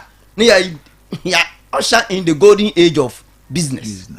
Kufwa by no, me come to all businessmen who Western North is here, no, were built by Kufwa. They took advantage of Kufwa golden age of business and Omupejai. By what must say? So, young party as MPP for no. Say you be hold this common principle. Nka be boy em papa. I didn't think I make us out on this to me issue. You could see clearly. Say it is an agenda to expose ourselves. Ye do Abia ko Yoko. Tuesday, I report to CID. CID no awie na juma. Opia Yoko fonso aba be fan. By what must say? Omako keep no. There is a law. You can't keep somebody 48 hours beyond, which is maximum 2 days. And I was expecting my party say you walk for keep no beyond 48 hours. We should trigger the law. But ye jaya no, and now yaba bontin yes ye fighting social media warfare bi na ekoso, and there could be a candidate for her.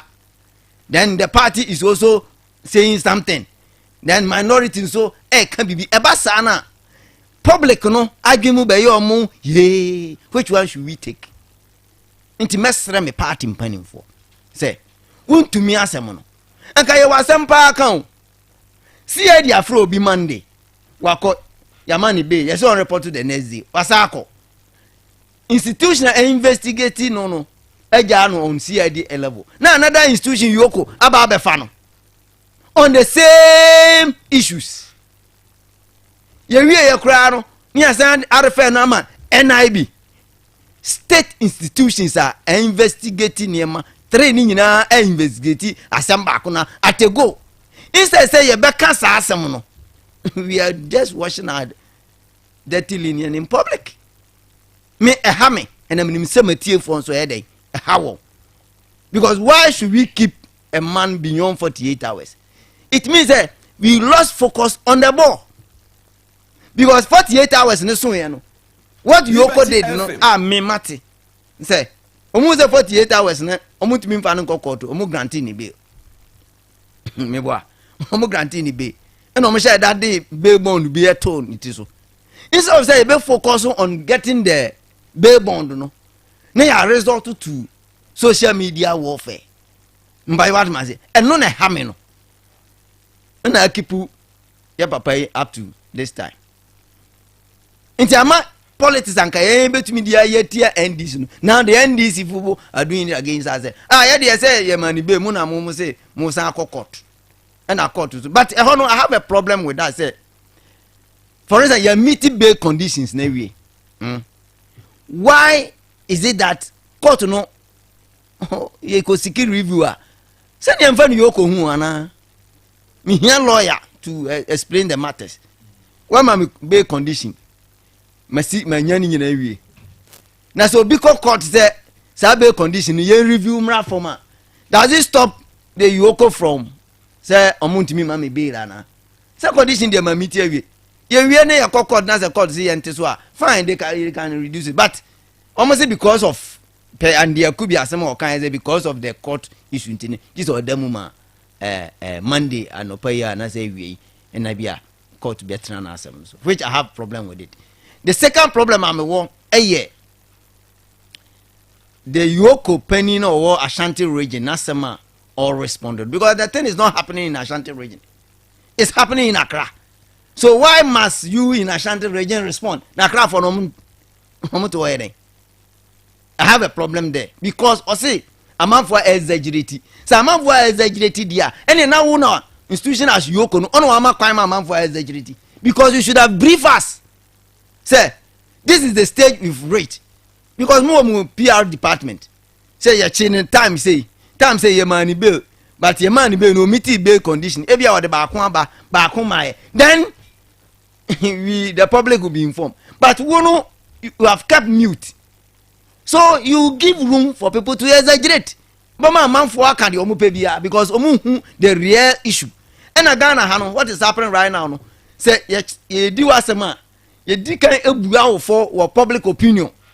For and say you do as a Sana is Ghana economy because of this social media. Ubi sorry or far TikTok no or ya no their tomb no koni baby. It is a be a cost na exaggerated that any na you for no na manabasa. But me I have a problem with Aban Sesan near my idea home a film. Memma typical example. Uni ma bo bia na friend S Gracia. E be ya sem under Akufo. E be ya sem under Professor Mills. When say if ye Papa Mahama 2016 so eba no MPs ni nyina mi o ma no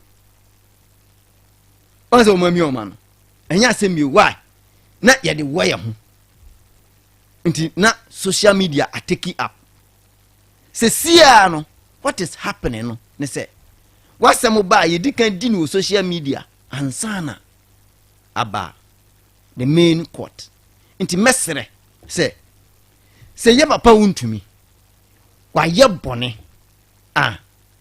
enye social media na ye be di na asem no e na be solve problem no but what ma say ye mfa no court ye de no court mrana wabusu no mrano ni bedi but what ma say rather than say I say intimidating tactics yen say won because at that time ama obi kura exaggerate say enam private jetter moko high buy ya ehun be ya asemunti no ena mo yes just to cover up enzo exaggeration ni bia mpacho meet you enzo exaggeration ni bia and the person is justified because muwo opposition no as NDC led by Okujeto or say na bamba power na say ye high private jet kura fa MCE kura obe resign and na say MP obe resign and now minister obe resign yanto anka ankosoro anso ye ma meji mensa akosa na ho yare oba or a high private jet na say aban ye bibi di cover and at this mprempren ewumi say the unpopular story e wo Ghana aye boss ni edundin e bata ho a amafo be crucify galamse nti yenka say wuntumi aye galamse meanwhile no ni pakro na so aye galamse no so onye galamse da nti wo wuntumi arrest no as a cover up. That is it. Okay. That is the exaggeration. I'll come back to you. Merci about what you didn't come. You didn't come on me about. You didn't come on about Yabetre. Papa the minister. Don't worry, you didn't come on. Papa New York one and the audience say yes. Oh, what dear. On say the submission no come pa but ama obewi ase na mana kwese kwetire no. When so the ka ata me paucho. I understand. That is it. But and cover up say yes, yeah chiwun to me.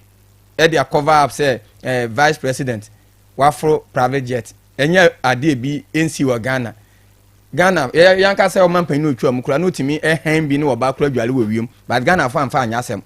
And so okuj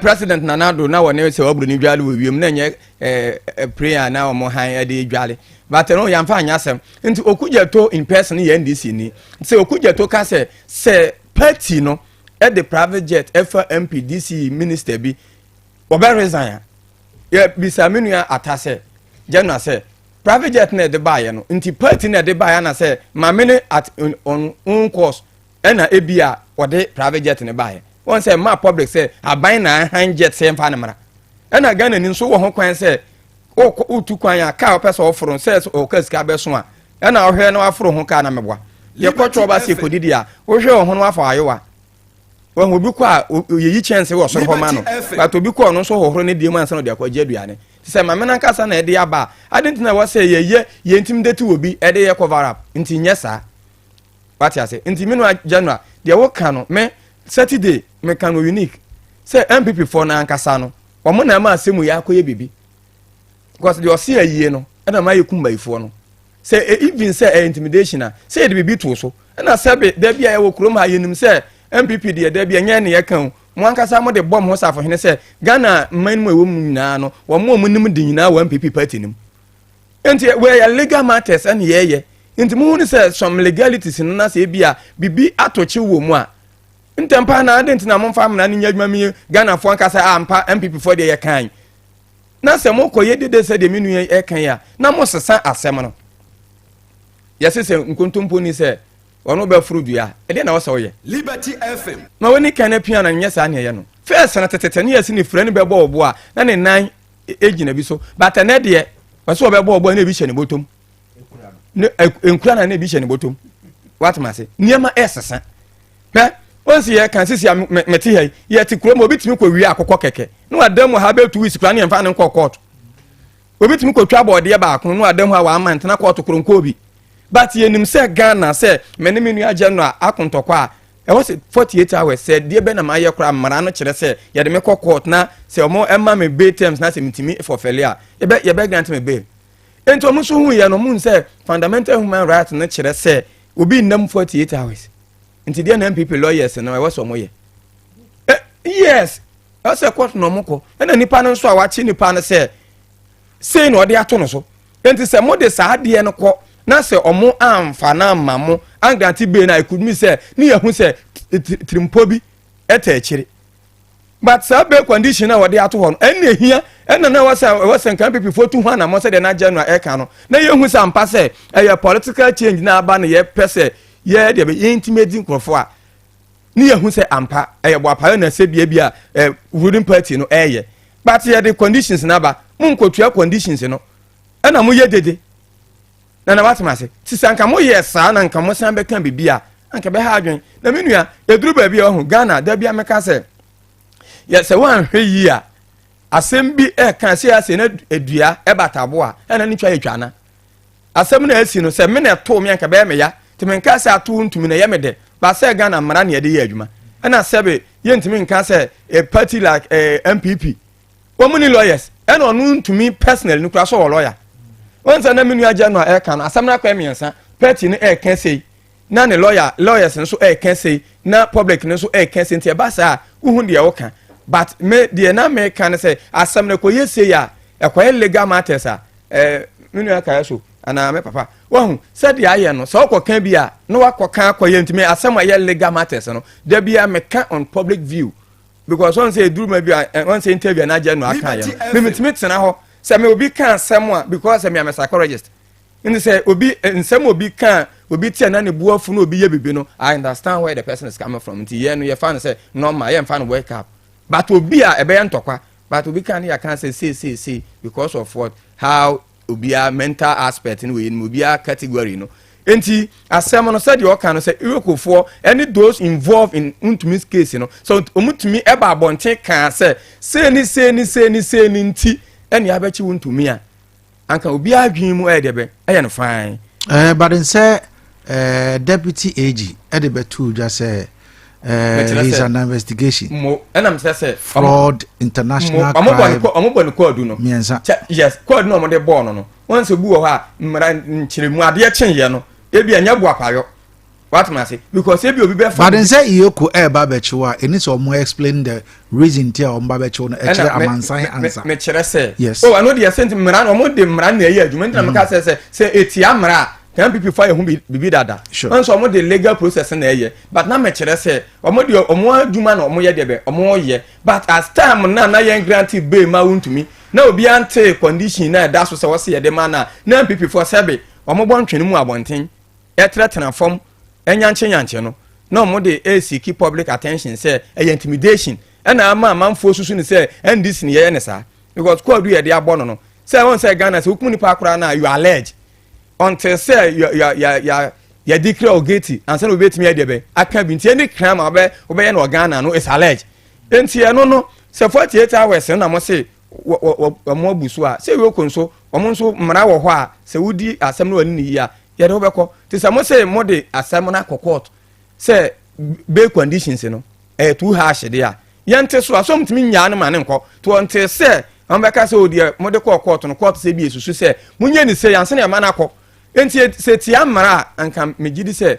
MPP for said woman yan kwala betimi asisi wo mo manum na untimi in person se yi political party ni firi okra na untimi so wabusuafo yenyi political party ni mpo ensi nchenya so no so da abusuam na no so yi abusuan ni firi okra wono as individual wa establish babo ne bra Ghana obi agitum se untimi is fucking loaded no nkwa se sika we kro mo se court bay no enya MPP for no mo de ye bibia me yahu se NDC for na ye ne sa untimi himself can get that amount.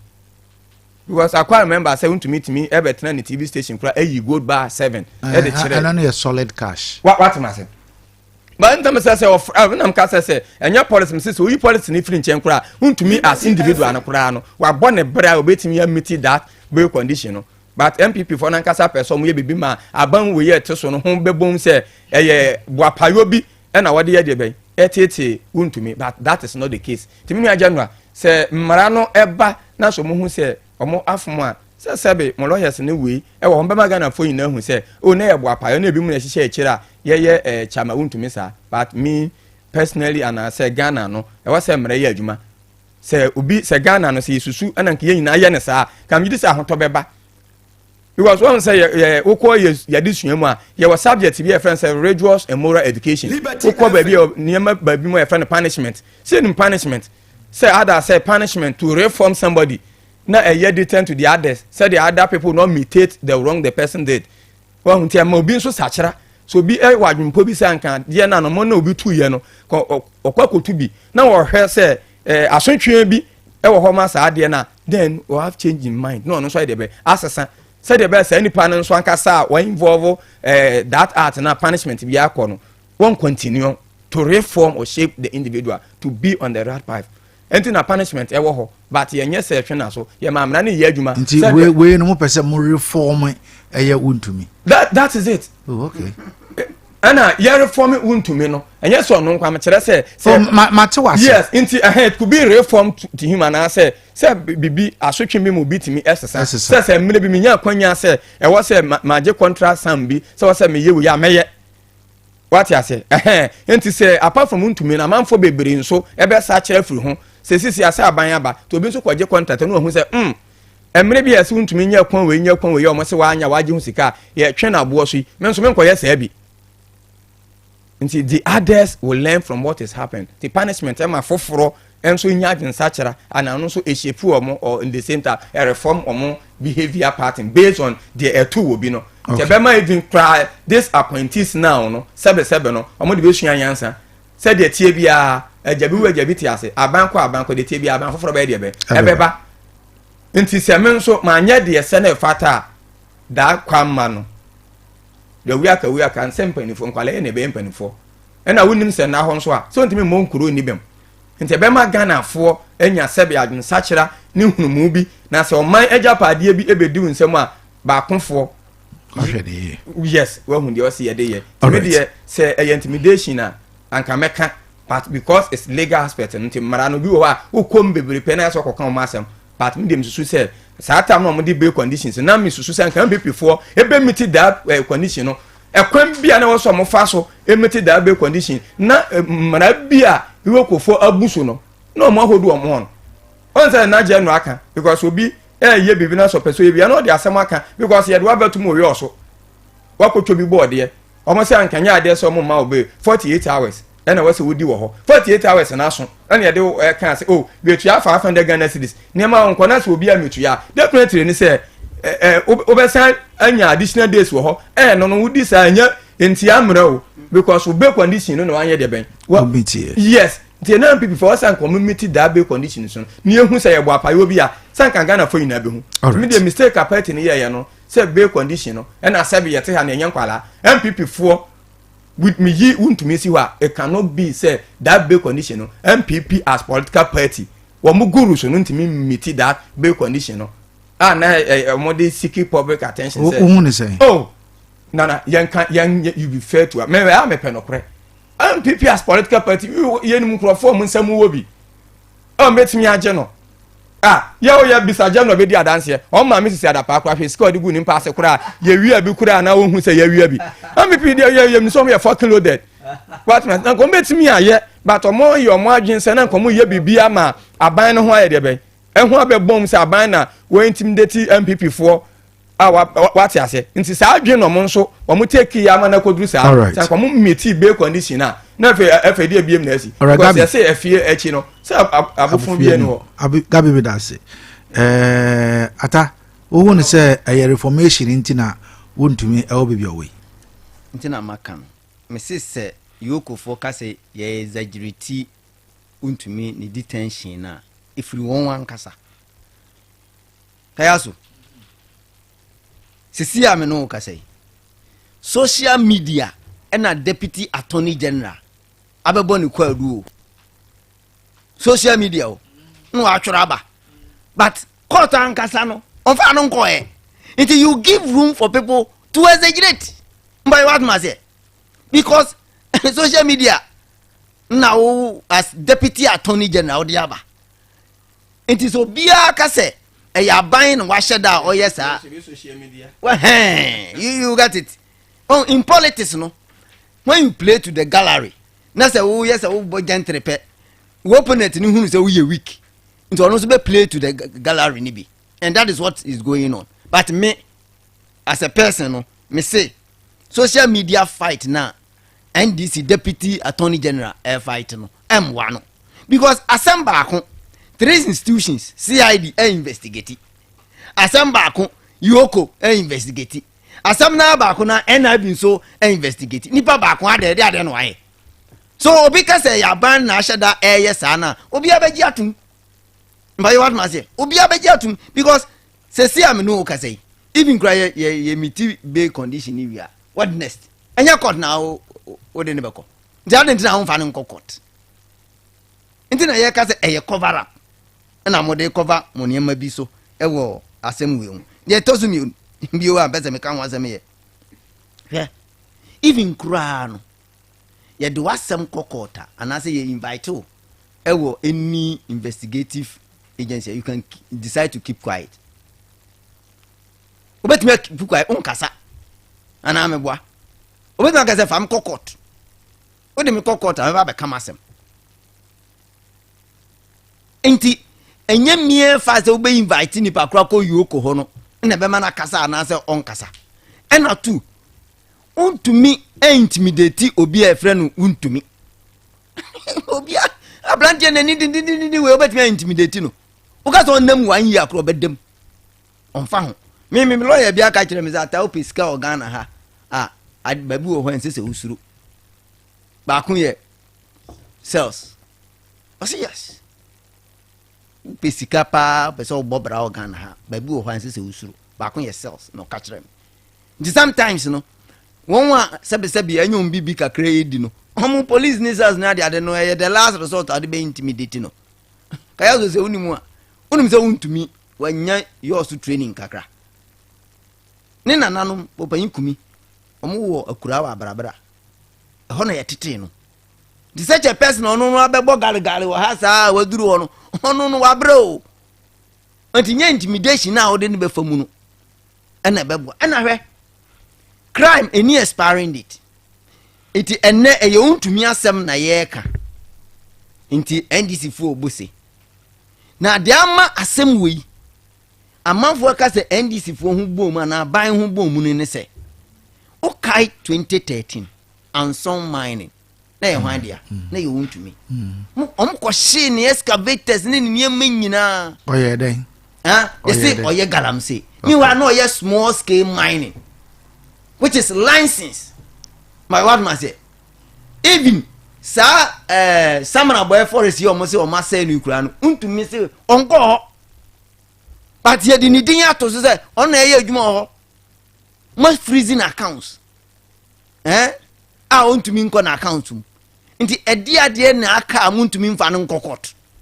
enkodi na asem nti na ye ka say e cover up NDC form pese ye kan niema bi a asisi enu achi ye a mo ba power no what ma say na presidents na ye dey to ho no na me ha me because me a politician the dey ye minua enne no e chena so ye dey obi a eyeye nti NDC form mo ye dey mo ni nye because mo ba power yi ye hu obi a ono so we check dollars o kam criminality nso no any expiring date o nti aban ne sisa ekwan ya ofa aso nya se sika no kra yenso betumi investigate my what maze anything na ye ka se untumi ye nipa te se minu mienu se wa ye bone a ye mfa ni nko gina mrana no na mrana ni rather than say ye be di na asem e wo public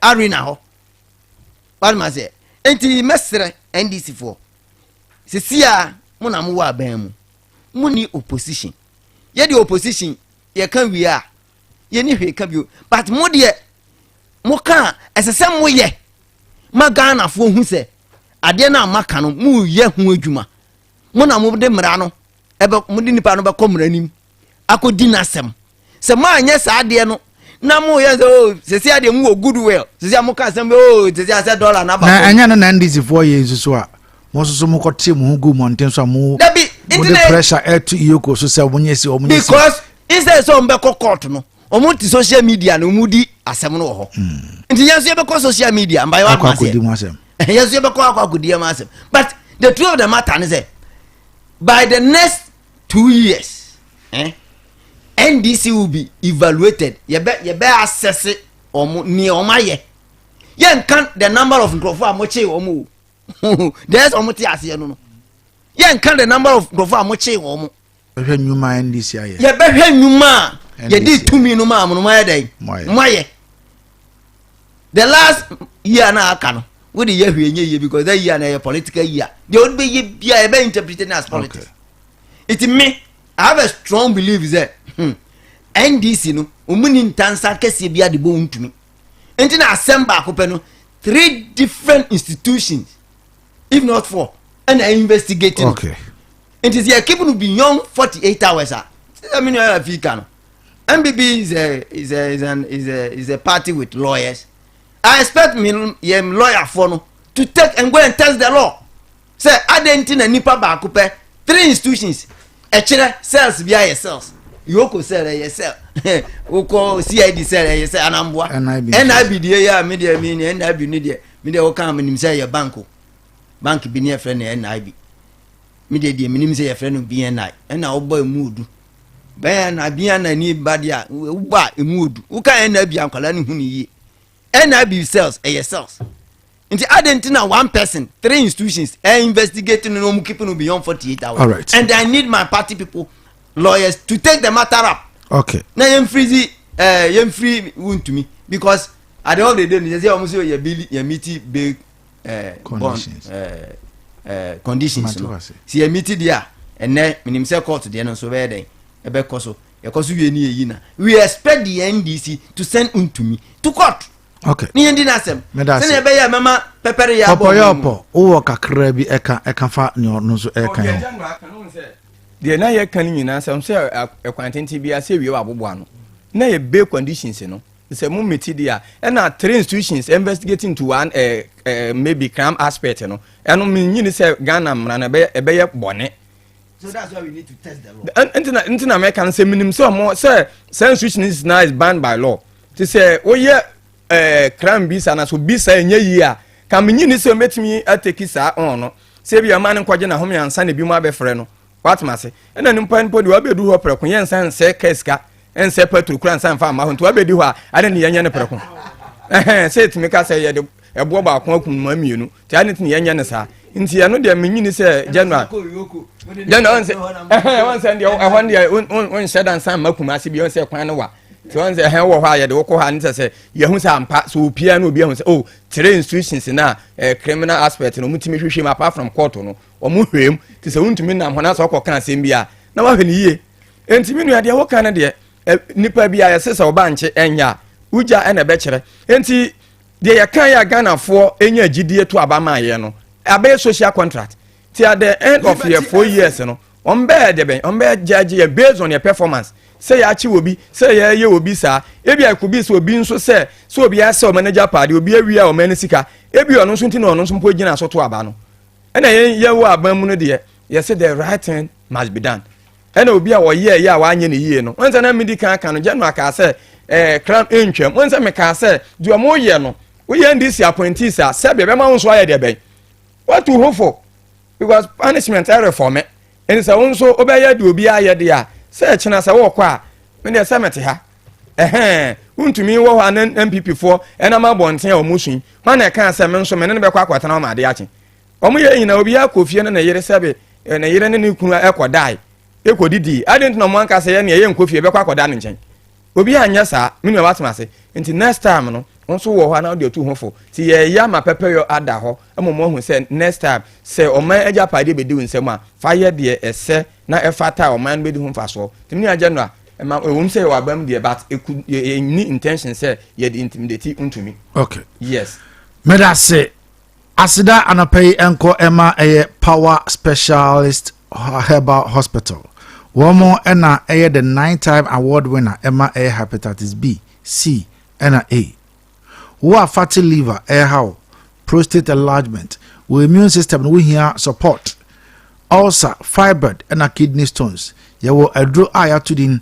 SK eno ena be boa me tu we ina ase sara so ena stomach upset ye wo liver care ewo ho liver conditions ni nyina no eno ene alias care takers bema wa ye mere won so ye wo jirika jiri caps boa ema bema etumi gina na so pa eche eno nti for woni echire mu ewo all leading herbal shops and pharmaceutical shops ni nyina mu ewo ban mu wope ye hospital ye echira kwan ye wo Accra Kwabenya ACP Kwantempo no so power special bus stop and a power hospital bus stop no ehwa ena ye wo Kumasi ye wo fe yi asebo so 422 0200383831 and 0555 797 878 Salam so na pe school pa ede bofra na kwa me kamfo smart effort college ede amount da bia me de me kan me se nwoma ade a ena ede ma ne ba na se eja ede ma ne ba obia entumi anyem free nsem identify bofra no smart effort college wakwa ko tron so he ne wantwa opeso tron foforo se wasi anase of deck wode bofra no smart effort college ye behwe no edna fantitiem amane the results papa ede abafie ye chere general science, general arts, agricultural science and a business subjects nina, home economics, visual arts and all the technical subjects.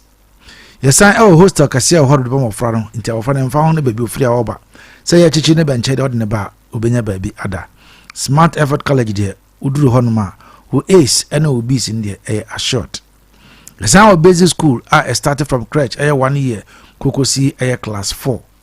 Inti ya tunsa efre enani ejano so mfa mofra mra de mfa mfa ntetiem so we also some acrob na yewo bia enka na Grace Preparatory School ewo no fre school impening for 0545 191 829 0545 532 976 Smart Effort College say for your quality education and unmatched convenience and kaka ho nyina ebma bofra no so nenim de akokan njana pay me kanfo school yi ede ama wo so Dr. Herbal Center ede wo so Dr. Herbal Man capsules ede aba waist pains ene koko enkoa ena esa okobia eton odrobia obenya bi fresh 0242702662 and 054533355796 Sana Travel and Tours wamon so SMN can show say the mofrano ana obibi opeso tukwan obeko Qatar, Kuwait, Dubai, Saudi Arabia and any of the European countries no akwanya adaha abamo we obi opeso tukwan bia o se wo tintin ana otietia anamo enum ko echiripo enson ana anu ye bema oba wode ne anamo num echiripo ensia between 21 and 38 years for kwa and I pay womo I do womo to kwan okwa free accommodation, free transport, free medical insurance, 2 years residence permit ye be man entifoni ekyere mu ewo yaso ye na onsoso fa wo ho ebehye bi se na be ya betumi tu kwan akwakobo wo bra yewo eye sahwi buwako main station won ye ben eye NDC Parliament sa edan na pharmacy shop no ewo mu no aha enim homo se man etonton pa no ewo ehwa ena yewo fra 0539525392 0246429721 anapay omunyina ebo ya chidom ena ye di dwumade ye di ebro ema remfri se eye menua bema atabanfo ewo ha ena me wo popoyopo dodo na nidin a edinim no eno no but nidin ankasa afi Gabriel ewo menche ewo ase but yenhwe ye second story na yenimu enkomo and also asema kan o say sources close to the former finance minister Kenneth Oforiatta have confirmed that he will not be physically present in Ghana on June 2, that is today, to appear before the office of the special prosecutor as previously agreed. Thus, they explained, is due to an unexpected deterioration in his health condition. According to Frank Davis, this development has been officially communicated to the office of the special prosecutor by Oforiatta's legal team, along with accompanying medical reports. He added that the information has also been brought to the attention of the Human Rights Court. But over the weekend, and Assembly told just say, Yura Kisia Jabense Papana also appear in person today. However, this is what they are also saying. Ghana no.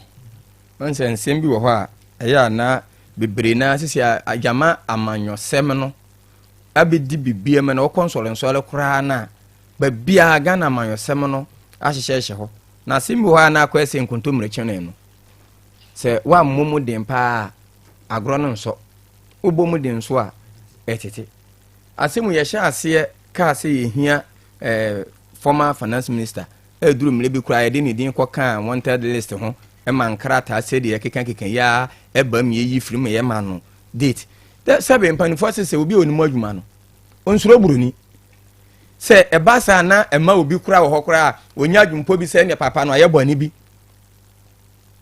se irrigation se na se kwadu na ye de abono no bebi odi ho fonti na wontimi ma but nipa so de ye se da bi ye ka se ye swan ayi yale ena me amene wote HCC ya no yenim ha wane yale no condition no esitie eni entimi hu dan so an ho ebeto no enti da bia ye kan ye ma eda na yaba ne ye medical report no we mpo de menua ye te akura ye betimi aye bi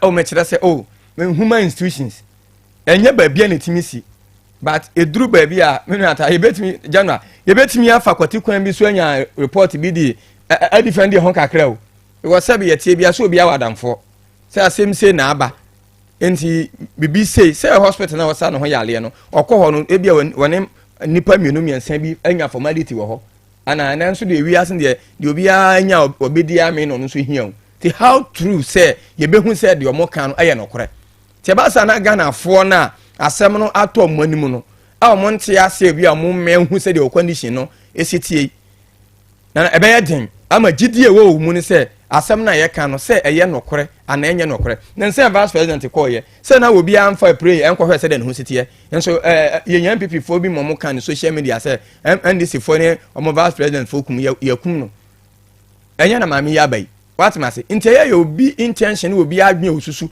nti ebe mo bi nso ayede be ye mu bia susu se eye bo apayo because de da bia ye ba ene ede sei eda no so so ase sebe wo hospital utimi ebisa doctor no oh ebedu mre se bia be bo so ba ko bi de wo ho nto wo kura de ba to betimi ayede be atrent no ho kakra nti wo mo hwe ansa na o mo de day no ayede be ama OSP no ti eduru so na se January wo san kwasra na ma manfo enyalu pu obi se ene papa de ye kan de no kura because MPP for de agimudi because you timid will be cry to ambulance him. Yes, in a soon, you know, was a gem cram and a quarter about parliament. You love you, Mewa. You had the MPC, you had the MPCB. wada ya lempa so wo wu no kura no yetimi di nsuo esi ne so a wasa gyen hyehyɛ ne hwenum e ma ne kɔto yi na biaba enti mi nyini se bia former minister na yale ne be critical to the sense say wontimi man fan home chance mini de asem na mo aka no me lawyers say okura won kasa kura de waka no say lawyers na be kasa ma ti se ni am kasa mu hia me no maba but there be out to share that sa na eya na e ma nsem no bi bam say yenya adwen foforo e wo ho timi de mesusu no ma sere ne say oma say ba bia wadu no ntimi ma na say yale ni mo odinya oma doctor fo no speed up na som nuro bi omode ya ebe mo no o say footballers no bi wo ha minim say abrofo no de ombetimi anya duro bi panie bi awo no ama no de awiso bi a within 1 week bi say obetimi agina banana man nsem bi otimi ayiwa no na Ghana fonten no mu hu say kwa du a ye de bono no enye sa na tie na da bi ama ye sere kwan sa na Ghana fon so nya nsem bi aka fa wo ho won say alert enye no kro yesusu kwa du se ne de abo ene se hia in person omo sha ase ache da bia o sereda eda no so no asan ko sereda foforo ti bia Ghana fo be su se ye bo apayo ana papa no ayenti na wontimi ma ti mesere me papa pani no se e ma Ghana fo nya sa asem no nkan fa no ho se so bo ye de abo no eye nokre a da bia wo sere kwan no o meyi no ho ano na de wo ewo mu no o hu no so nyare o onse me ka se o ya me bisa asem keke me ka se ne na me ka se na me bisa na me kire se mimi susu se o se me hu no eno no na mo ka se o yale mimi hu no e asem o no aka eye wadwene mo na that is it as time na da bia wo sere a wo man na me se no yale de se ka se yesu eyi yale yes o yale but at rate na da bia so ya ne lawyers ne wo mo a o mo ka sama na de daba say that say the papa no beba in person but be duru so a na o ma san be sre da no be ma Ghana for ye mu bia na esusu say wo yale no betimi aba say e tatus bi and somebody was asking me a question say over the hospital be mu e na o yare da what yes enu podi ne hospital da podi untimi ne personal health de untimi nkyere say ha no wo but ono no so wo yale nti na Ghana for be ka say wa yale ya che da bia osusu senti yale ne yale benya da bia untimi nya ho keka kura untimi fa ho nkyere ena ma yebenya adimpo bi se henti na meka se me de mesere no ba bi ahwe na duro na abrofo ndo mo yade into se o ma ye money no na ye de bo players ni bi yes so no kwa ma ye money bi kura de MPP for henti na meka no o mo de ajuo mu di obi ye si ne sunsu o se jinsi ne so kura yetime de neto ambulance ma no de yemfa no to play mu na nke omra ne ye hu ne se mini ne ye hu se ampa papa kura mo ka no mo hwe o ka so yale a mo nyini no on se stay ne honto no na yen san fa ne de be enko because mo de ade yin nan so mo ye mo te se nyame no mo te me de obi afri hospital ansuo sin so ma na batu yi la via ba ade ntin ye se ye hia wa ye ntimi mfa wo ma me kere ye fa nsuo nsi wo so na popoyopo na ye mfa me kere o ma no na obi adwum nye de be enna ho because obi wa ko bi se e tatis bi na wode wone o man no eto atopre okay because baby o wodi entimi ho nso no so obi kura bi sa say o da hospital ben timi nyin ni say sana hondo no kura o tifie ena e bi a o hwe na say ni mpom ye no afra no doctor no aba be hwe no because esika found mo personal doctor me nyin ni say admit no hospital but e bi o fie na woje ayaro hwe no enti enya de say fro ka say o de no ho e be kira ofori ata obewu onwu to anya sana Ghana fo anim nya de be ena ho no mo adwum nso entene wo mo na afi de wo ho no yene nini but yes na akoya mamanfo esusu se ebia kwadu no mo de ball no na yampa timi de mesere no se what liberty yenka ena no pay a omo mbete no nso no se je no ha ndie omo platform won fa nto so se so matimi ye de obi ansuo si ne so abeto abo e o yi level ho dia ono nso ye betimi de na si prim aba ama ya behwe nanim na ewi de nakọ na Ghana fo nso etinim atene wo mo answer atamafo bi won mamfa sedan fama telecel cash wo mo se wo mo de na nyese entese ya no mo de ya ukogina ho a ye betetete wo dabi we de eno a ne se obe download ye app no ana obe dial star 110 hash eno ano no wa send keke telecel cash de emu ye de emu ne manyina no eye free ni so beto of school fees wa kasa do be your business bi dia eno a ene telecel cash anapai me kanfo e the amount dial star 110 hash ana download the telecel app na fei wa send keke jobs enterprise e honum na ye de air condition papa ni na e free a ye de eba to kwa ebenya bi e wo horom e de ama ye ton air condition esanso esi air condition enti air condition bi a wo hia bia no wo de bromode a hwehwe ye kira kwan se wo de bo office wo de bo wudem na se hotel e na wo a obehia air condition e wo hono wo frɛ ya ye ba be ye nyina ho dwuma e de ama wo frɛ yi na so e ho atochima ana wo pefoforo wo frɛ ya ebenya bi e de ama sara nso na wo kodum no eno nso no e ho atochima ye be siesie e de ama Kumase ene ye wo ye ben eye Atasemanso junction e wo Kumase Santase kwanzo no so sunyane ye ben Catholic Secretariat no we also ye wo eye Opengo fitting shop e wo mpomam obetimi afre 0244 144570 and 0277161777 0243468077 ata wonu say you need to play mu banka ebeboa mini akayazo yes sir popoyo paase mo kanu na misre kakra on say to play politics with obi ne yare no ho asem kan edin kakra because yare de sene osikan no yesai gise yare nko an ye nsai ma no enti Liberty FM ho dodo no a obi antumi nyi mfiri ni nsem sa but no kwasem ne say we may hear the genesis of all these things. So Liberty FM. Omampeni dada na danko akufuado. Wakachire na appointees ni nyina say obia availing himself for investigation. Yes. O say obia ya frewa. Say what di boni bi na say ya investigate wa. But modern say ubeko na waka koka wasem nti omo ankasa no omo ya awe whether say we MCU we DCU we minister we CEO we director general once we government appointee and nanado ama instruction say ye nya frewa avail yourself. That is good in itself. Yeah. So Mampeni make it that point blank a chain appointees.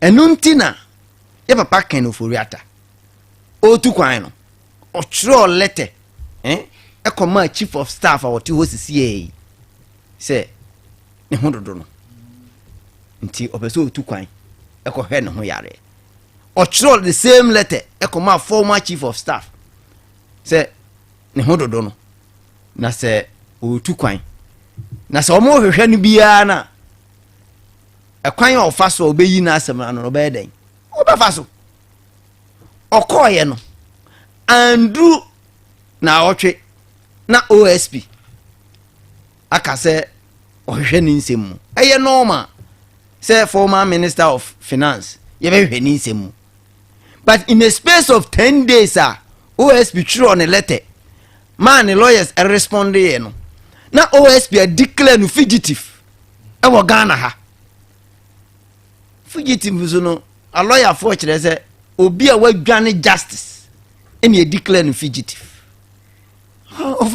kind of oriata wadwane justice in fact ye more no kwadu as at today even krobia more no kwadu so the case now no person restraining the OSP no and no ka so on the 18th of this yes internet so ni ha so ni lawyers ebe di asam no ana ameboa but they say OSP so that right because OSP so mandate enti yeah say we invite obi say omra because we investigate no now ama otimi de no kokoto ana untumi me too you can be tried in absentia mrano so ma ho kwan say uni ho a yetimi di wasem bua ofo yes Helena Temakulu Maslok see invite no so ombra yen hwe na asem wamba ya de ne court ya di asem na bua no fo eye mra sisi ya say enya na ye nche no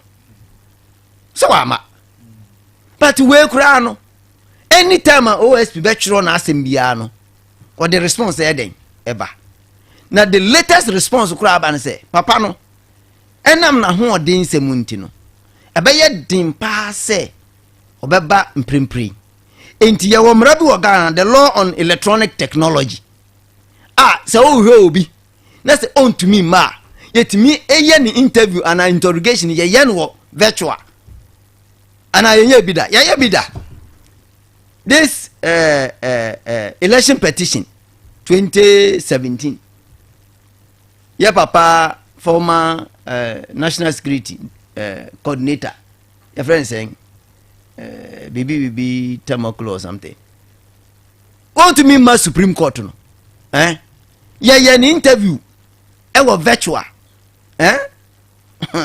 minya dina me de bema yes eti eneno enye mie se nipa kro be ba representation be ba wanima mo bi se bisa na asem no ene hia o ene technology ya ye mrakra o Ghana ha se nipa kro ntumi mba ni ye betumi a reach ne through virtual technology na yetimi eye no interview and investigation no e wo ho ene ni dia no baba e secondly even crowd friend no betra wanim kayaso na se ubisa na asem obetumi aka kiro se onyi wa no on kasa fanuko court eno so mra no so ema no ho kwan enti OSP de oye no me hu ni say politics no dey bo na adwuma ho ban no dey Ghana for di agro because say who want answer the former finance minister you don't need his presence obetimi de na court abra woni ha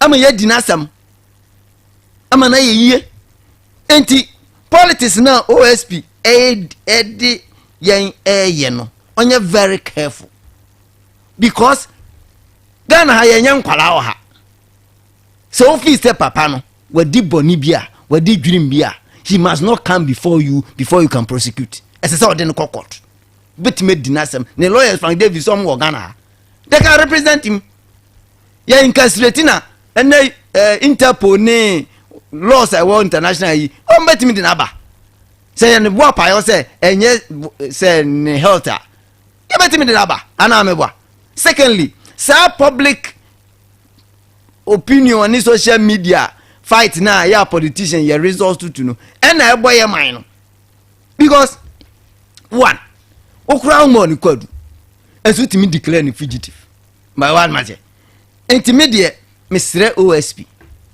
say or doubt even the medical report now he has every right to go and investigate nanu ya NDC for kofa Dr. Abia or personal physician to President Mahama Dr. Annie something he took somebody on call brochure or no testing institution up nipa no call so doctor or test some say yemfa ni particular similar you see enim ni school quickly obi ayama na appointment or kwa serve or board of directors on NHIA no ni say we withdraw no yen call brochure nso yen hu say brochure school no so akọ na nya no kora it is a medical report now owura ken dia ban say nya no kora it can be authenticated it can be validated e wa Ghana ya via technology a simple cry but you will nipa binum wo ho a they can't lie their way through obi ti say Ken Oforiata obi a wasi bank wa bi enwuma hodro e wo Ghana ha want me hide an identity by what ma say want me hide or international repute onim say na Adam for kra any IMF or mo boss no o kai say IMF boss ba Ghana on the third tranche Nanadu Mekini clear say your former finance minister is no more, which is your friend. That is a word that President Kachire IMF boss no e Ghana ha. Nti owura Ken Oforiata nyani paketwa obetimi adwane. Nti say OSP enye politics no de ne yare no eya. Onfa no nkokot. No nkoye dey onko dinasem because the law on so nye politics no de ne yare eya. Adenti no ma. You give the benefit of the doubt. Okay. To him. And now on the open assembly yenti no. Wedi ka trabre o. Ha trabre o mine no. Say. And it is true. kaya so mean fan eminye MPP ninti na meka finance minister former one obia nim say even pabo akra sebe no ntumi nche shoe no hye chale no ahye ne socks no nam by what man say eduru baby kra so mu hu nanim the way and facial expression the city okọ even medical review ko check kra ansa na oba nti obia nim Ghana ha yanim nsem but we can't do politics with obi medical nti na eya na ya jae ho no nti se ne ho dodo no ni ha yebetumi adinasam ana yetumi ni nasam yebetumi adinasam so aye bone kwa ye ni nasam na anya se me ye MPP ni ntimi me ba be defend no me maka no several platforms se MPP ni bi adi oman sika ene ye ni abamu NDC for na wa abamu asese o mo gima yen no omodi eye mpuntunjuma e wo Ghana ana me bua because you won cronk to bebre go to pewode ye see 3 classroom block sika santi ye sika nkonkusi go to me ankaza me krom abrabla primary school esiwo say ye see ni modern one anka me pe pavilion eya na ye me ya say baby am call primary school pa na esiwo say mba yard ma say it is o sika bo man ni mu ne ye de yempuntunjuma so bia na e benefit adenti na say ko nipa ba ko it is o man no sika bedi wo nko ade a whether you are an MPP or you are an NDC me ye boto boy am support because sika no ye nyina ye sika ese say ye nyina ye benefit it is a OSP war a true statement say owura kan oforiata edenensa adi oman sika na wabodi nsa bo oman sika mu a you should prosecute him see how you be Ghana ha Victor Solomon so no a deputy minister of finance so ko prison and I don't know any nipa so no any nipa last 4 years sa NCA National Communication Authority sa say du numu omuko prison some so mu ye nipa abuga pele mu some so ye nipa ye di o masam nti olu so ye be se di na asam nti say OSP wo nyina so na me OSP na have a problem with it who can say Jabin former MCE or the no court enu echi o mabu asam no body for oba ye onye ka premaye iti me kan crofo na advocate is the office of the special prosecutor no kra no oba ye ka dodo se me onya oba ye oni asem bia mfa enya mfa so bia maye say as you use man here political terrorist as me investigate we yo enu echi wade ba ku bi bai also investigate MPA boss no Mustafa Hamido Dr. Mustafa Hamido said now investigate not about social media. We don't believe in this rhetorics. You move from that rhetorics, no. Say, me investigate we investigate anything you don't know. Fane court. Okay. But you must say, bring results. Me ko ye interview bi. Broni ni ka chem say me I don't believe in certificate. After the whole interview, no, I was going to show my certificate. No, say I don't believe in certificate. I believe in results. What you can offer, and that is what I've gotten from you. By what must say? In the case says you be family in a matter of 2 hours I will have a text message. Me feel do nkwabe mandru you also not text message na ba say your family. Well, I'm sure my certificate. You got it. It in the social media now OSP we dey asan ba beto no. And I ain't Ghana for yetie. We want to see results. So the appointees even enye hankwa enye omo anya former. Even current administration Sami Jamfikura as we investigating no. But you only sika na dollar now where explain. That's what they call. That is where your institution becomes credible.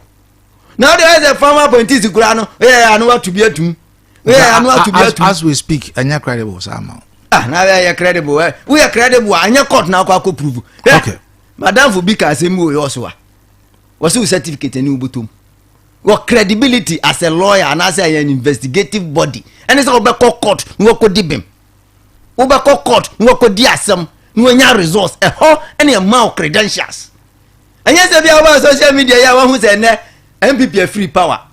Enti ya ira NDC for a can sem guzo ya wi amansika. Where me share NDC for. Bo say in a matter of 1 year mutumi nka sa asem ni biyo. Okay. But I say attack. And I also to go park and so. And I'm investigating Kojo. I'm investigating Kwame. That is not what Ghanaians want from OSP. Okay. We want results. We want results. Aseda boutique. Ese bra. Mema ne manta de papa de busu maso ye. Se ope eye ma enter the ladies dress. Ni omo EDPA omo EDC mountain so ye ni what they call office. Ni nyina abusu sara so na mema de nso hodom Aseda boutique. Aseda boutique eye dwuna market no story building no mo no mo ewonom wo mo ene bless one pharmacy edie no hwe ewo nzawra kwantempo no so now I'm lazy friend no 0554 463770 0548 153472 saranso ena anapay misro se opa adwuma fa number 0242 449977 Superior Hair and Beauty Supply. Womo say where every strand speak style. Womo epe will be edina ya juma. Anunti enam the number no edma. Womo e shop ye mie na menim se enche ye bebie no nansen ya. Na womo ebia niema womo edebe ma services na ebi ni se womo eton eye niema hodo nyina bi womo esan ebotire. Womo ewo eye hair relaxers ahodo honma womo etonton womo ye treatment na womo sanso ewo oil ne bi honum styling tools ahodo nyina womo ewo bi saranso ena womo human ena synthetic hair womo ese men kanchro se upe eye weave bundles shampoo conditioners and living womo ewo ne nyina bi womo ewo eye dwuna ase omahene abro sign mu ena womo wo free eye adum coaster wa obehu ese womo ewo ho ntana pay hwehwe womo chira kwan na womo eni komo ebia na adwuma no yatumi afaw haban herbal mixture womo ese womo aduro no eye aduro yedi etu malaria fever se obi na numa to ntumi ndi oba aboso so na obo nza na o yase rewo saranso ena waist pains ne sexual weakness enti kope aduro ibi ewo ba bia eto aduro bia nyina na se obenya eye haban herbal mixture ebesiesiu ama waye kama 0248 277 708 anapai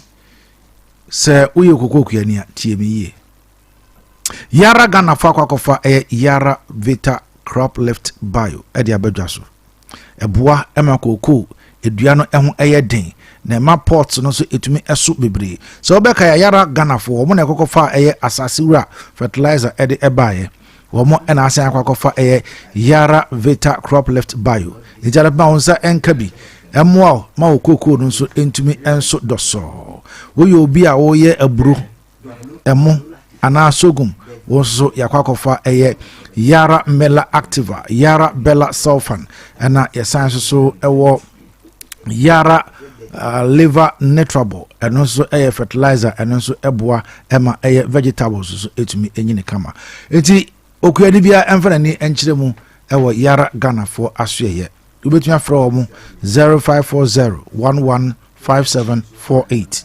0308 251060 anapay akwanya abeto ho ede amao wonso betumi ababeka ye ho ewa ha ma ye nyina ye di nkomo no enkomo atamafo ene ye menua bema afi ede wo nyina adwenkyere ede aba aka wo so wode ye bre no aso anesa enti yenti okakra tetew na yemfa ensi yemhwe ye first caller ewa ha yenti ono nso anapay. Hello, good morning. Hello, good morning.